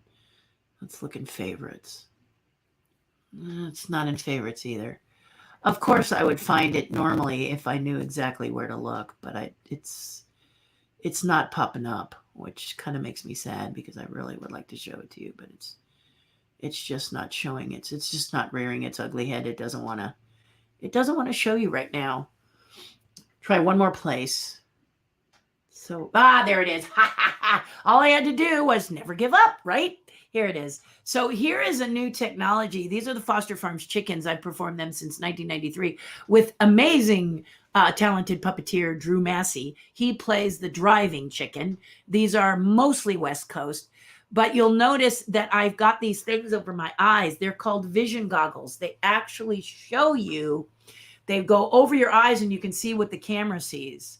years ago with dinosaurs, the monitor was on the floor and I had to twist my neck a certain way while doing the baby. I had to look down like this and make sure my head was behind the high chair and look down and be able to have the monitor somewhere where I could look, because we had no vision goggles. So the chickens in the vision goggles have made that new technology is just love it for that. And I'm so grateful for that, because it really was life-changing. Can you imagine trying to see a monitor from here? This is Drew and I on top of the LA Times building in downtown LA, and we are on a glass pyramid that if we break through, we will fall 25 feet. You see that the cable attached to Drew is to keep him safe. I have one too, but these are where the chickens break into a place to get the seal of freshness. They can't earn it because they're not fresh. These are the chickens that aren't fresh that want to be Foster Farms chickens. And so they're going to steal the seal. And it's a great set of commercials. It's absolutely brilliant. Here we are with the city background. That's Night of Cyclorama. We are actually at night on top of this there. So we ask you, dear girl, if this is what you want. And if it is, it's just, I don't know. I mean, you just reach out to people and keep saying your dream, and before you know it, you get cast and you get catapulted into it, but it's crazy stuff. It's crazy stuff. And I'm very fortunate to have done it. And at the time it was very, very much optimized, and to get and when they saw a girl, they were kind of excited to see a girl do it. So thank you for your question. And I hope I answered it with the girl part. You miss Chadwick. Yes, I do too. He was one of those people, along with Michael Jackson, Jim Henson, and Regina King, as one of those people who inspire me to create and perform. Yeah. And you can still have their pictures around. Yes, you can still have them around. They're still, they're looking down on you, and they're giving you all of their positive energy. These people continue to inspire even after death. And isn't that what we all want, is to be inspiring even after we leave Earth? And that's a goal for me as well. People say, what's on your bucket list? To inspire you all before I go. So I'm hitting the ground running every single day. There are days I need to rest, but honestly, yeah, that's what we're obligated to do, isn't it? The best we possibly can be. That's our obligation as human beings. And so I encourage you to do a show, and I would love to see it. Absolutely. Joe Sasaki, I have seen Tender Grapes. Very good. It rocks. I remember the first time I saw it, blew me away. And it also has, doesn't it have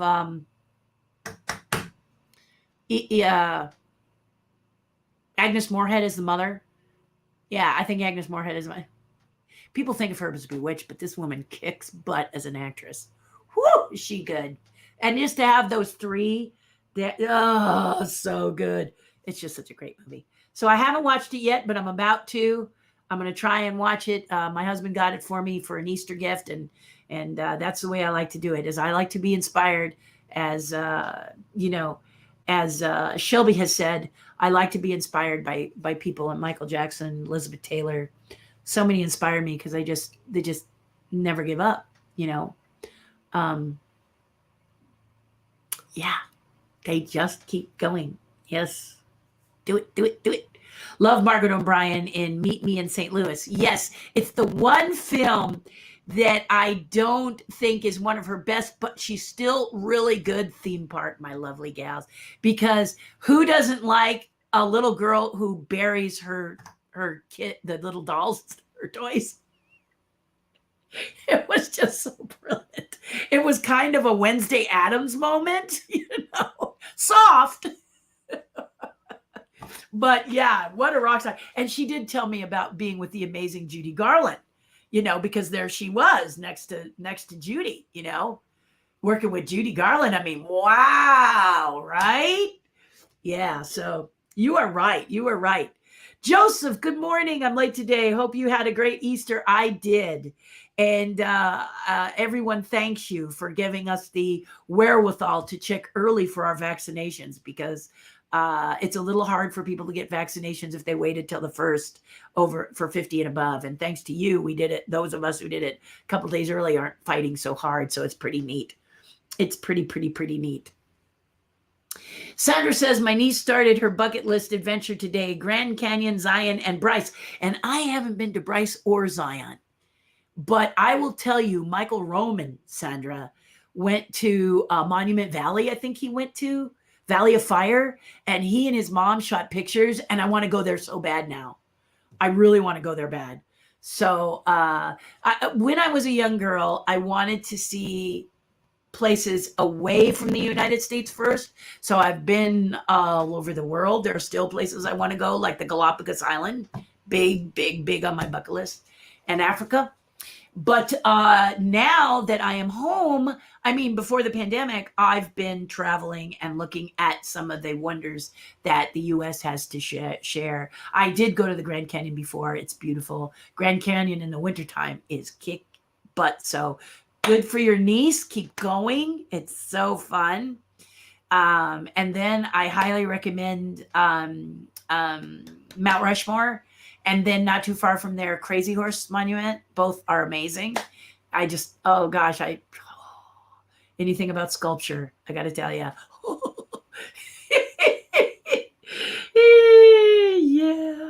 Yeah. Congratulations to your niece. I knew I couldn't go because my husband had his hip replacement. Yeah. But soon, right? Right, Janet? Soon. Yes. We do HelloFresh. I did that for the longest time. I love HelloFresh.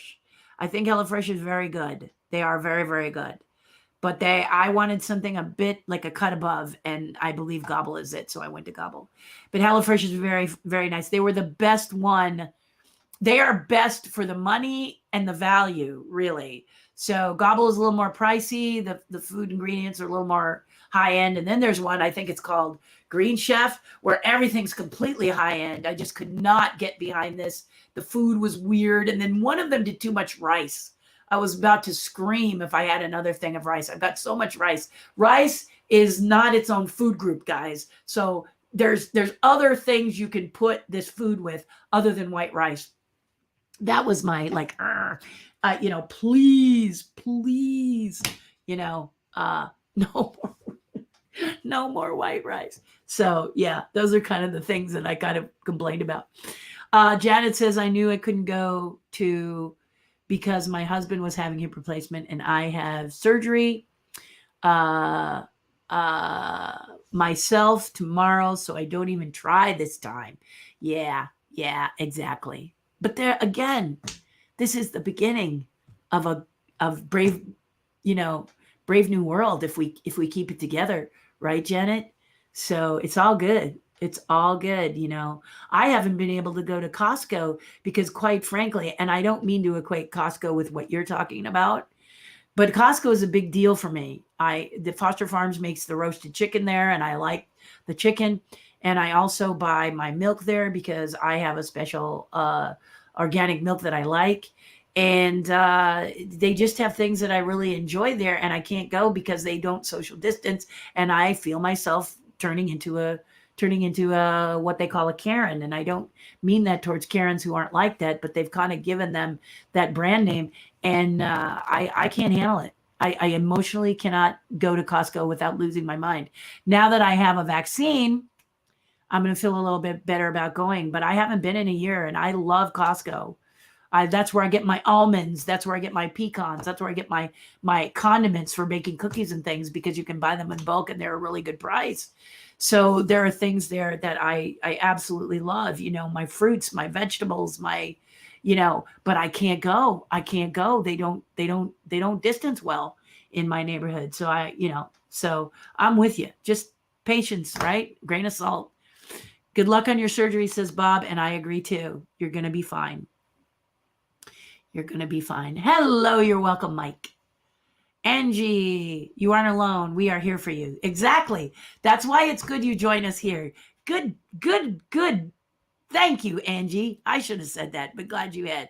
Cats are the best, says Deanna, and she's got a lot of kitties. She's got a lot of kitties. Deanna, I'm just saying. lots of lovely kitties who tend to take over her house and her video feed when we're doing Zoom together. Bella, guess what happened, Bella, today during the treasure chest? A little girl in the UK I know won something. Just saying, Bella. So sorry you got to go. You know you can watch this later, Bob. Great show. Hope you all enjoy the day. We will. You can always come back and watch it later. It's not going anywhere. But it's great to have you. Have a lovely day. Be safe, my love. Oh my, that morning when she gave the ducks to me, we have them on the porch playing in a container of water while we had Easter dinner. They were hilarious. I know. And they're just so, precious, right? In fact, I probably should paint some little duck chicks, because they're just they make people so happy. They just, the little ducklings what is it about ducklings? But they're so cute. Which reminds me to tell you about the eagles on Big Bear Cam. The two eagles that were trying to have a child, looks like they weren't successful. And they don't know if there'll be another chance for them to try and have another set of eggs, but these eggs didn't make it. And so that was kind of sad, but it was great to look at these bald eagles and how dedicated they are.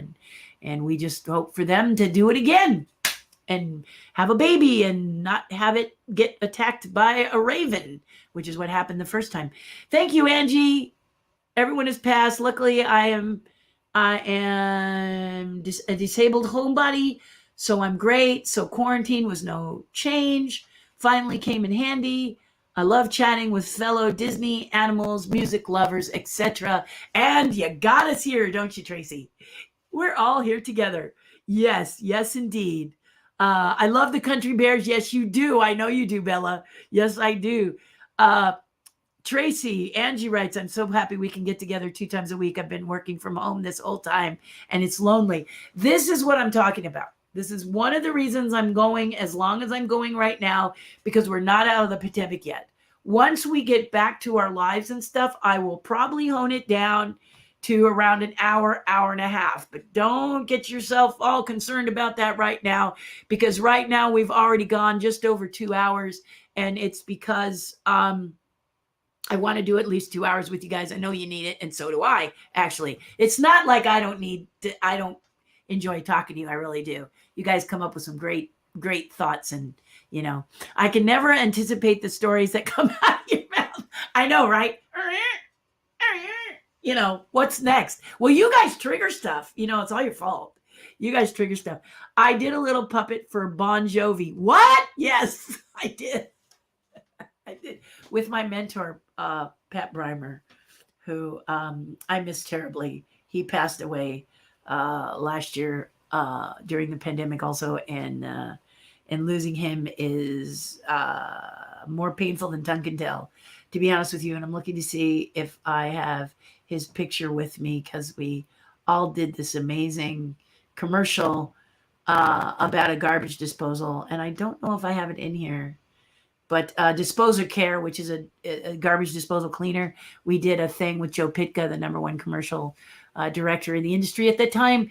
And I built the sets, I built the puppets, and I also performed them with a great group of people. I had to cast it too, which was really cool. Thank you. John Dykstra's company said, Derry, I don't know how to do this. Why don't you and Pat make it happen? And we did. It was really cool. It was so cool. Anyway. So Pat and I did this for Bon Jovi. He wanted a puppet of himself, and it was really fun. Making things like the little blue jeans was so cool. Just really funny. I've really gained some wonderful good friends and found ways to still be parts of lives and things. Of course you have, Tracy. I mean, like I say, you are a magical being, sweetie. And you have been, you have shared some wonderful things with us, and we just love it. We just love it. So it's great to have you here. It was funny. YouTube algorithm last month popped up behind the scenes for dinosaurs.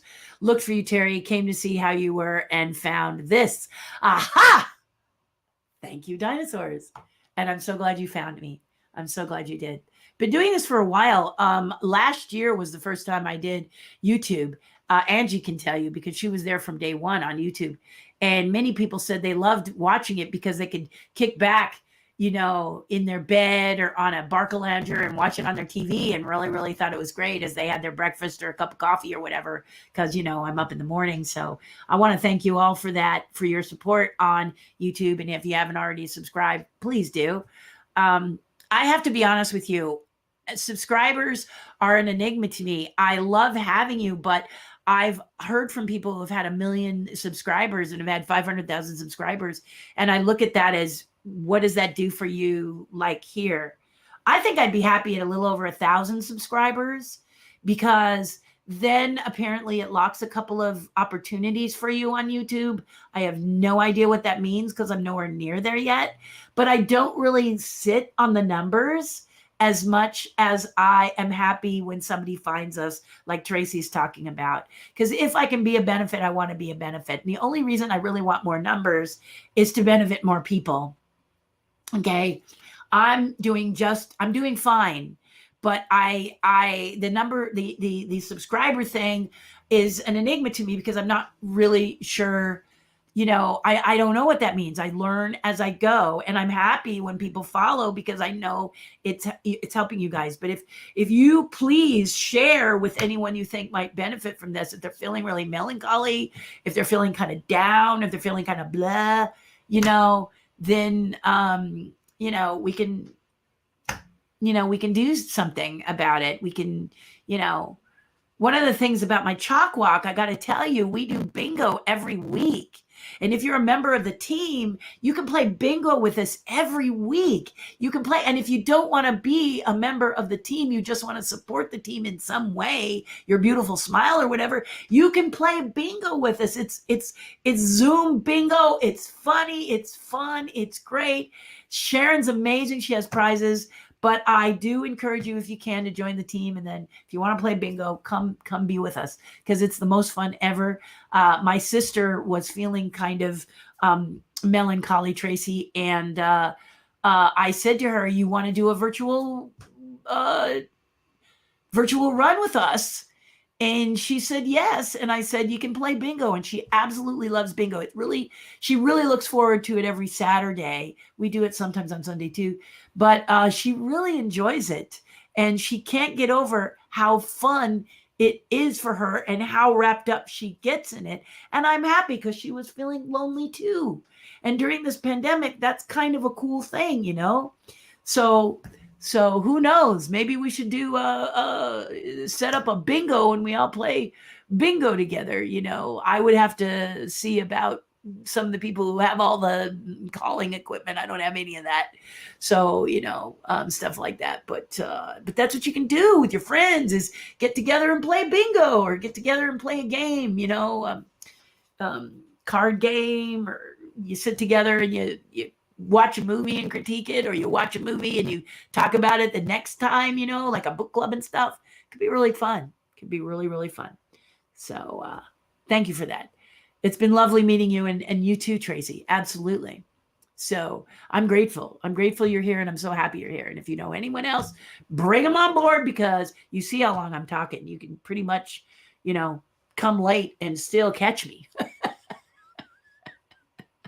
Can't you? Tracy says, Liquitex has always worked great for me. And this is what many acrylic painters have told me. It's got some, like, what is it called? Liquitex, Tracy, it's called Liquitex Body or something. So it's a little bit more, it's got a little more oomph. And so for a palette knife painting, they said that might be really good. I forget what it's called, but I just love all of your tips that the painters are giving me. It's just so nice. One painter kind of gave me an idea of how to make what appears to be blending in acrylics. And I was so grateful. He just kind of did a little video and sent it to me, and it was just so sweet, and I just stated what I loved from painting, and then I want to do it again. And a friend of mine who's an artist who does not paint two-dimensionally said, oh, I don't want to, because as a sculptor, I sculpt what I see. So I look at the piece and then I turn it around and I sculpt the back, and I turn it around and I sculpt the front, and I turn it around and I do it in that respect. So if I were to show you my ghosts, just here's Gus for an example. This is why I like sculpting, because here I'm sculpting the front, and then with Gus, I sculpt the side, and then I sculpt the back, and then I sculpt the other side, and then I do a drawing. But but in painting, I have to make it look dimensional in a two-dimensional space. And that was always something that was like, oh, I don't really want to do that. I don't do that very well. It really drives me crazy. But for some reason now, especially since my husband got me these really cool paints, I want to do it. And I'm finding it very relaxing. And where will it take me? Will I get to be in a gallery? I want to be in a gallery. Will it be painting? I don't know. But I'm excited. In fact, a painter came over and he said, I really love your painting. I think it's great. And it's the first painting, you're not really looking for critiques. I said, oh, sure I am. I don't care. And he said, go bigger. So my painting is 12 by 12 inches because that's the canvas I had. I mean, what if I didn't like it, right? So I had canvas laying around. So I just picked the 12 by 12 and did that one. But he really wants me to be courageous and paint big. So he really pushed me to get a bigger canvas. So I ordered one yesterday, and I'm going to paint on a giant canvas. It's going to be so wild. Just because I have never thought to be, I mean, first of all, I didn't think about being painting, and now painting large. He says, please paint large. You'll just love it. So I said, okay, I'll paint large. So thank you. Or E. You guys, it would be awesome to see your puppets. Yes, Shelby. I don't have a lot of my super califragilistic mega ones that I build for people because I build them and off they go. And the Foster Farms chickens you saw there, not the ones on top of the building, but the original ones with the vision goggles, are my complete and total design. I did them with the Character Shop and Rick Lazzarini. I was brought in to design them along with other designers, and mine was the winning design. Then those walking ones you saw on top of the LA Times building was Rick Lazzarini taking my design and then running with it and designing more. So he went on to make them walking birds. And in the later shows, you can see that. So if you don't know what I'm talking about with the Foster Farms chickens, on my channel, right here where you are, look at the playlist. There is a playlist called Foster Farms, and it shows all the videos. I've looked to put a collection of the videos so you can watch the videos, and then you can ask me questions specifically. Shelby, you might enjoy that very much. There are some wild performances in there, and you may have questions on how we did it. Anyone may have questions on how we did it. Feel free to look at them and explore them. They are wonderful. Some of my favorite commercials, and then we can talk more about the chickens if you like. But they're on my YouTube channel, okay? Along with other things like podcasts I've been on whenever I can. I try to make sure all the podcasts, I try to gather that all up, so that you have one stop where you can find stuff that talks about me, So there you go. Some of the greatest, most unique things in life are things you fall into, wouldn't have thought of. Exactly, it's true. Like painting.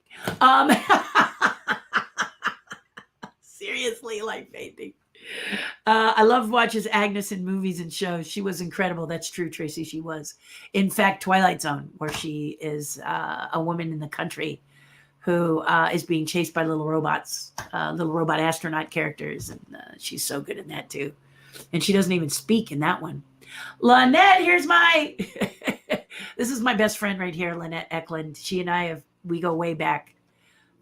Way back. We met each other doing... Please, Lynette, don't be angry when I say this. We met each other while working on Teddy Ruxpin. Do you remember Teddy Ruxpin, you guys? The little bear that told stories when you put a cassette. Do you even know what a cassette is? Anyway, you put a cassette in his back. Okay, so Lynette is this amazing fabricator and builder and costumer and suit performer. And but we met while building Teddy Ruxpin toys for Worlds of Wonder. And we didn't actually work with I guess we did a little bit with the Teddy Ruxpin, but I was brought on to assist her because we were working on a series of Teddy Ruxpin type toys that were based on Charles Schultz's Charlie Brown series, and that's when we met. And we've been friends like thick as thieves ever since, even though she's in Indiana. I was fortunate enough to help her deliver 2 of her children, so we're super close. And it's wonderful. And she says, "Don't go to Africa without me." Yeah, that's something we ought to really, we really ought to do, Lynette, because I really want to go there. And now that I'm painting, I really want to go there. The pole is worse. I'm working in the shop alone right now, so this is kind of like having you here. Oh, good. See, this is the other thing I'm excited about. My best friend Lynette lives in Indiana, and I used to go see her at least once a year, twice if I could make it happen. And we couldn't because of the pandemic. We had to protect each other, and we couldn't do it. So now, as we get vaccinated and I'm going to feel safe because I don't have to worry, it's not so much seeing her that is the challenge about the vaccine, pandemic, COVID. It's flying to get to her. You see? So that's been the challenge. Flying to see my sister, flying to see my best friend, flying to go down to Texas and talk with my mentor, flying to Florida. Well, not right now. Flying to see Bella in the UK, to see Liz in the UK, to see Anna in Portugal. It just can't happen right now. And that I am a traveler. I'm a traveling fool. The year in 2019, I flew so much I should have had wings. Like right here. Would have loved it. Kept looking. Really wanted wings so I could just, go. But yes. So that's what's got me all jazzed up. That's why I bounced like a tiger when I got my first vaccine. And the nurse said, "Please, if you keep bouncing, I can't give you this. Please stop." But I am really excited because it means that I get to go see people that I love. And I know that it will protect my husband back home. Mask, distance, fine. Okay. But I don't have to be such a Karen to people who don't seem to get the idea that mask and distance is fine. You see, it's freedom, guys. It's freedom. And if you're someone who doesn't like shots, if you stop saying you don't like shots, by the time you finish saying you don't like shots, they will have given it to you and you wouldn't have felt it. Okay. So, go for it. Please go for it. Please. You're going to feel like you've been liberated. Like you got the keys to the kingdom. You're going to get to go to Disneyland soon. You're going to help it to open all of that.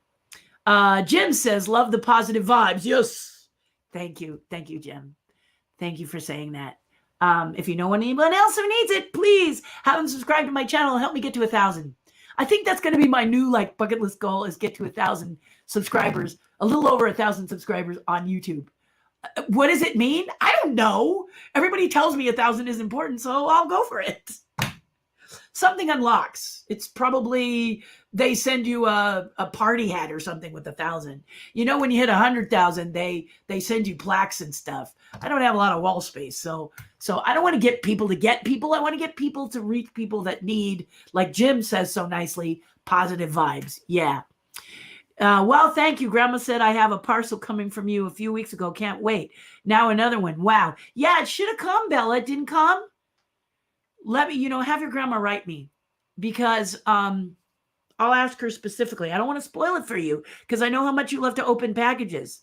So let me know if that parcel didn't show up. I'll send you it again because I think I know which one you didn't get. So have grandma write me, message me. We'll make sure it didn't get lost that's the problem with the pandemic. You could be in college and then my package arrives, Bella in college. Finally, here's the package. Only took 10 years, I hope not, Bella. If that's the case, I'll bring it to you when I come see you. When my ducks grew up, they were still hilarious, chasing their shadows, playing toy piano, playing with the cat, visiting neighbors, playing the toy piano. Really? Oh, you should do video. You should have done them. Yeah, maybe there wasn't videos at that point. I always say I should video my dog because she's just so funny. But let me see. Wait, let me just look. I might have a photo of my dog.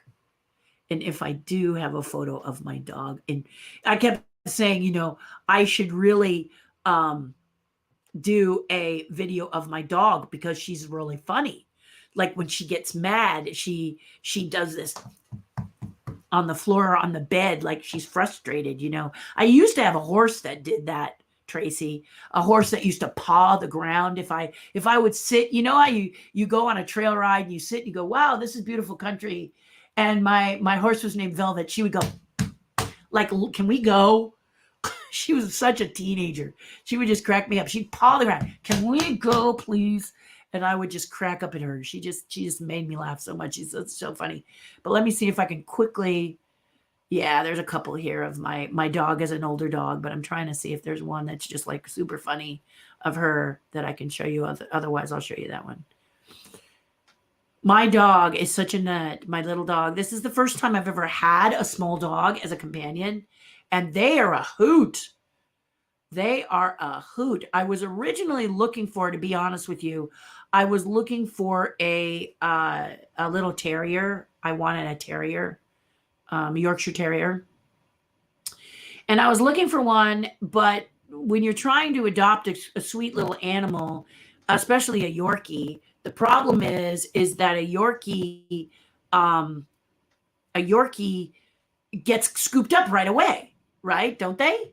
And so the Yorkie, I couldn't find a Yorkie. And then that little one you saw, that little peanut sitting on a table, that crossed me during adoption. I was with an adoption service, and all of a sudden, but here she is. Okay. So this bed right here is a fuzzy bed. I don't know if you've heard of these beds for dogs, but they're soothing and comforting. And she just loves the fuzzy bed. In fact, I should have bought 2 of them and I didn't. So I've got to track down the dog's fuzzy bed again.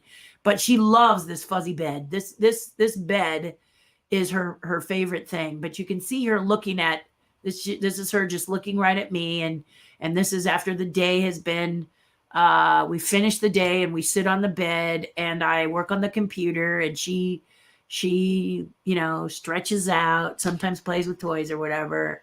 But she's a great little dog. And having a small dog is really an experience, I will tell you. It's so it's very cute to hear about those little duckies. Very cute. Blending acrylics. Can you share what he said? Oh yeah, Catherine, I can. I'm happy to share what he said. I wish I had my paper here to show you what he said. But talking about blending in acrylics, what he said is to give you the illusion of blending. And you may know this already because you've been painting in acrylics for a while. But he said that let's say you have light and dark, okay? And you want to appear, let me see if I don't know if my painting will show it properly. Yeah, it kind of does. So I think maybe I can show you with my painting because I did it a little bit with him on my painting. So here is, you see in my hair. So I don't know if it shows up, but instead of blending, you do like right here. This is sort of a blondish. Well, I can't really show you, but on the top, it doesn't really do that, but I can, you know, on the edge towards the background, you'll notice there is a color there. And then if you look just inside, there's another color there. Okay, so they're not necessarily blended, but they're a color between the dark and the light. And then you do more between. So the best way I can explain it is you take a black, let's say you have black and white, and you want them to blend into gray. So you'd put them like this, and then in the middle you would paint closer to the black is, remember, a black gray, and then you would do a little bit lighter black gray and a little bit middle tone gray, and then you're going to the white, lighter, and that sort of makes a rounded appears blending by setting different tones together. The eye blends them, and that's what he said, and that's kind of what I did with my painting. If you look at it, you can kind of see that if you look closely. Trying to find a real good example of exactly what I did. It's like this little dreadlock right here. next to the dark in my blue shirt, maybe you can see it. Where, the camera really doesn't pick it up, but that one right next to it has the colors coming down, but they're not really blended. They're set next to each other, kind of also in my cheek. You'll notice there's the black, and then there's like a brown, light brown mixed with a little pink. Then there's the pink. Then there's the lighter pink. Then there's the softest pink, right? And then when you pull back, it looks like it's blended. So that's what he said. And remember, I'm a beginner, so I didn't do it perfectly, but I kind of, how that little butterfly goes into your head and goes blip, blip, blip. I kind of felt that for a minute, like I got it, and then it flutters away as a beginner. So it'll get better. It'll get better, Catherine. It will. And we'll just keep going, So I'm going to try it the next time too. I just got to figure out what I'm going to do. I can't really show you the Bon Jovi puppet because it was NDA at the time and I didn't get any pictures.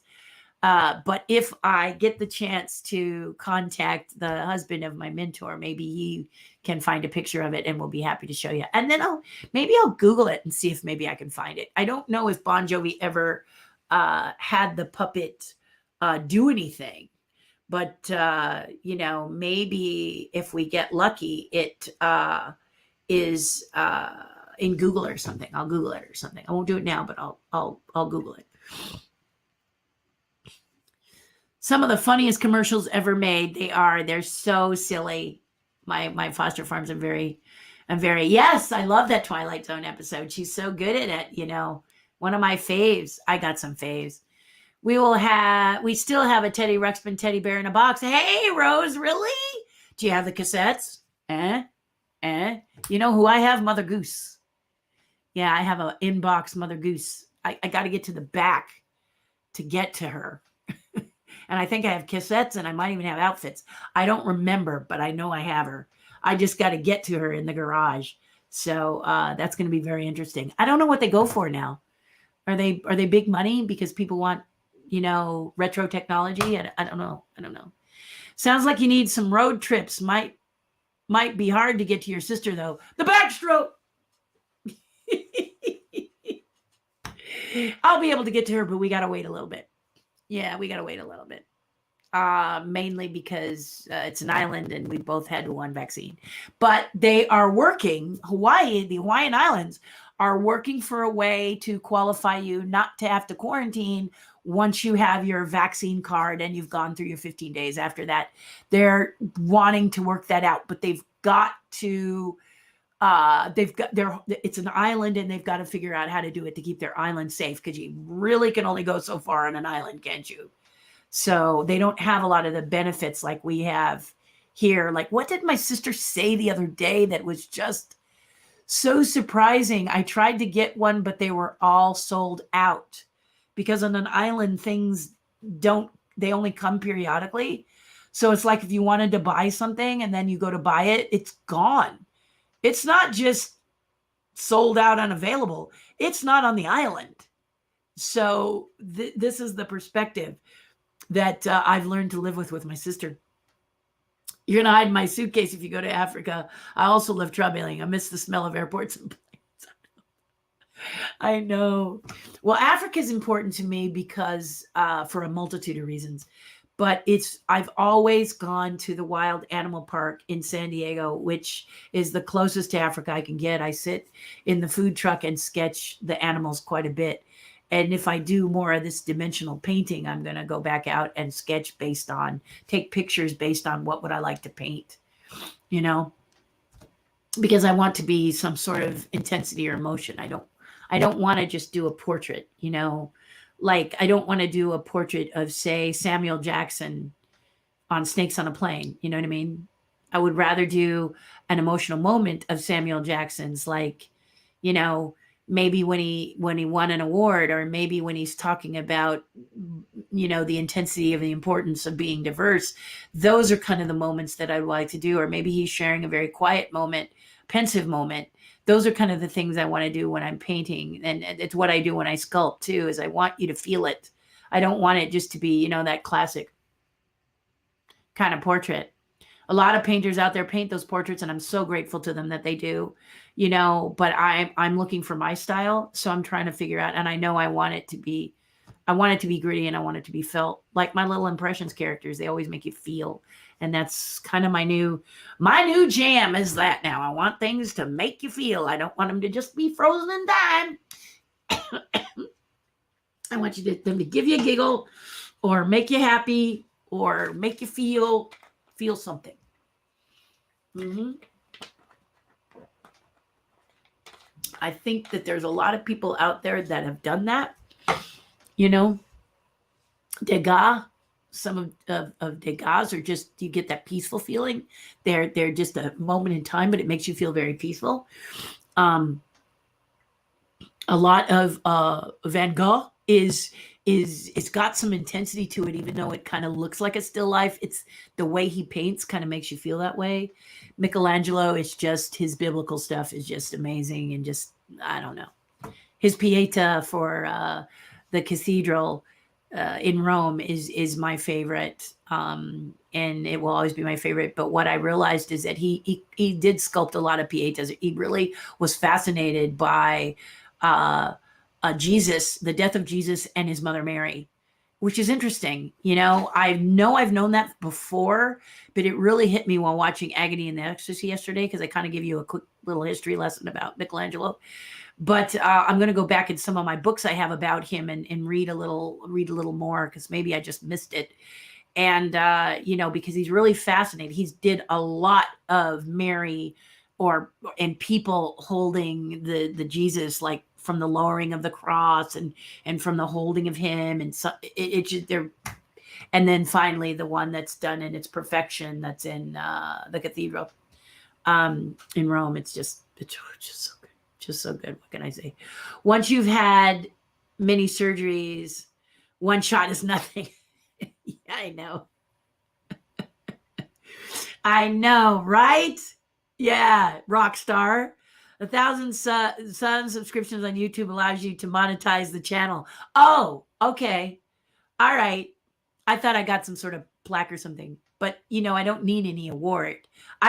When somebody says there's a hurdle, if you jump over that one, it could be really cool. And you say to yourself, okay, all right. 1,000 doesn't seem that difficult though, does it? Maybe it is. I don't know. But anyway, I don't know that I want 1 million or 100,000. I think that's, if there's that many people that really need it, then I'm game. Need this sunny thing.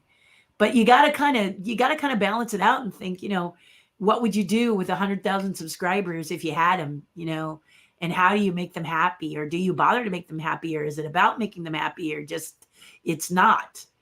I've never been there. This is all new waters I'm swimming in. So I'm understanding a new rule every time. So Angie, that's kind of cool. And then in what way? Does that mean you got those commercials that say skip in 4 seconds, or the one that says your video will start after? I don't know that I want to be at the level where it interrupts you in the middle of your video with a commercial, like old TV. I don't know how you guys feel about that, but that drives me flipping crazy to have it in the middle. It's like all of a sudden the screen goes black and it's a commercial. And at first you're like, what'd I do? What happened to my video? Is my Wi-Fi not good? And then it's a commercial, because I've watched some people that are like that. And, I don't know. I know what 1,000 would do for me. That sounds really good. And that is that I get, it unlocks the door to better YouTube training.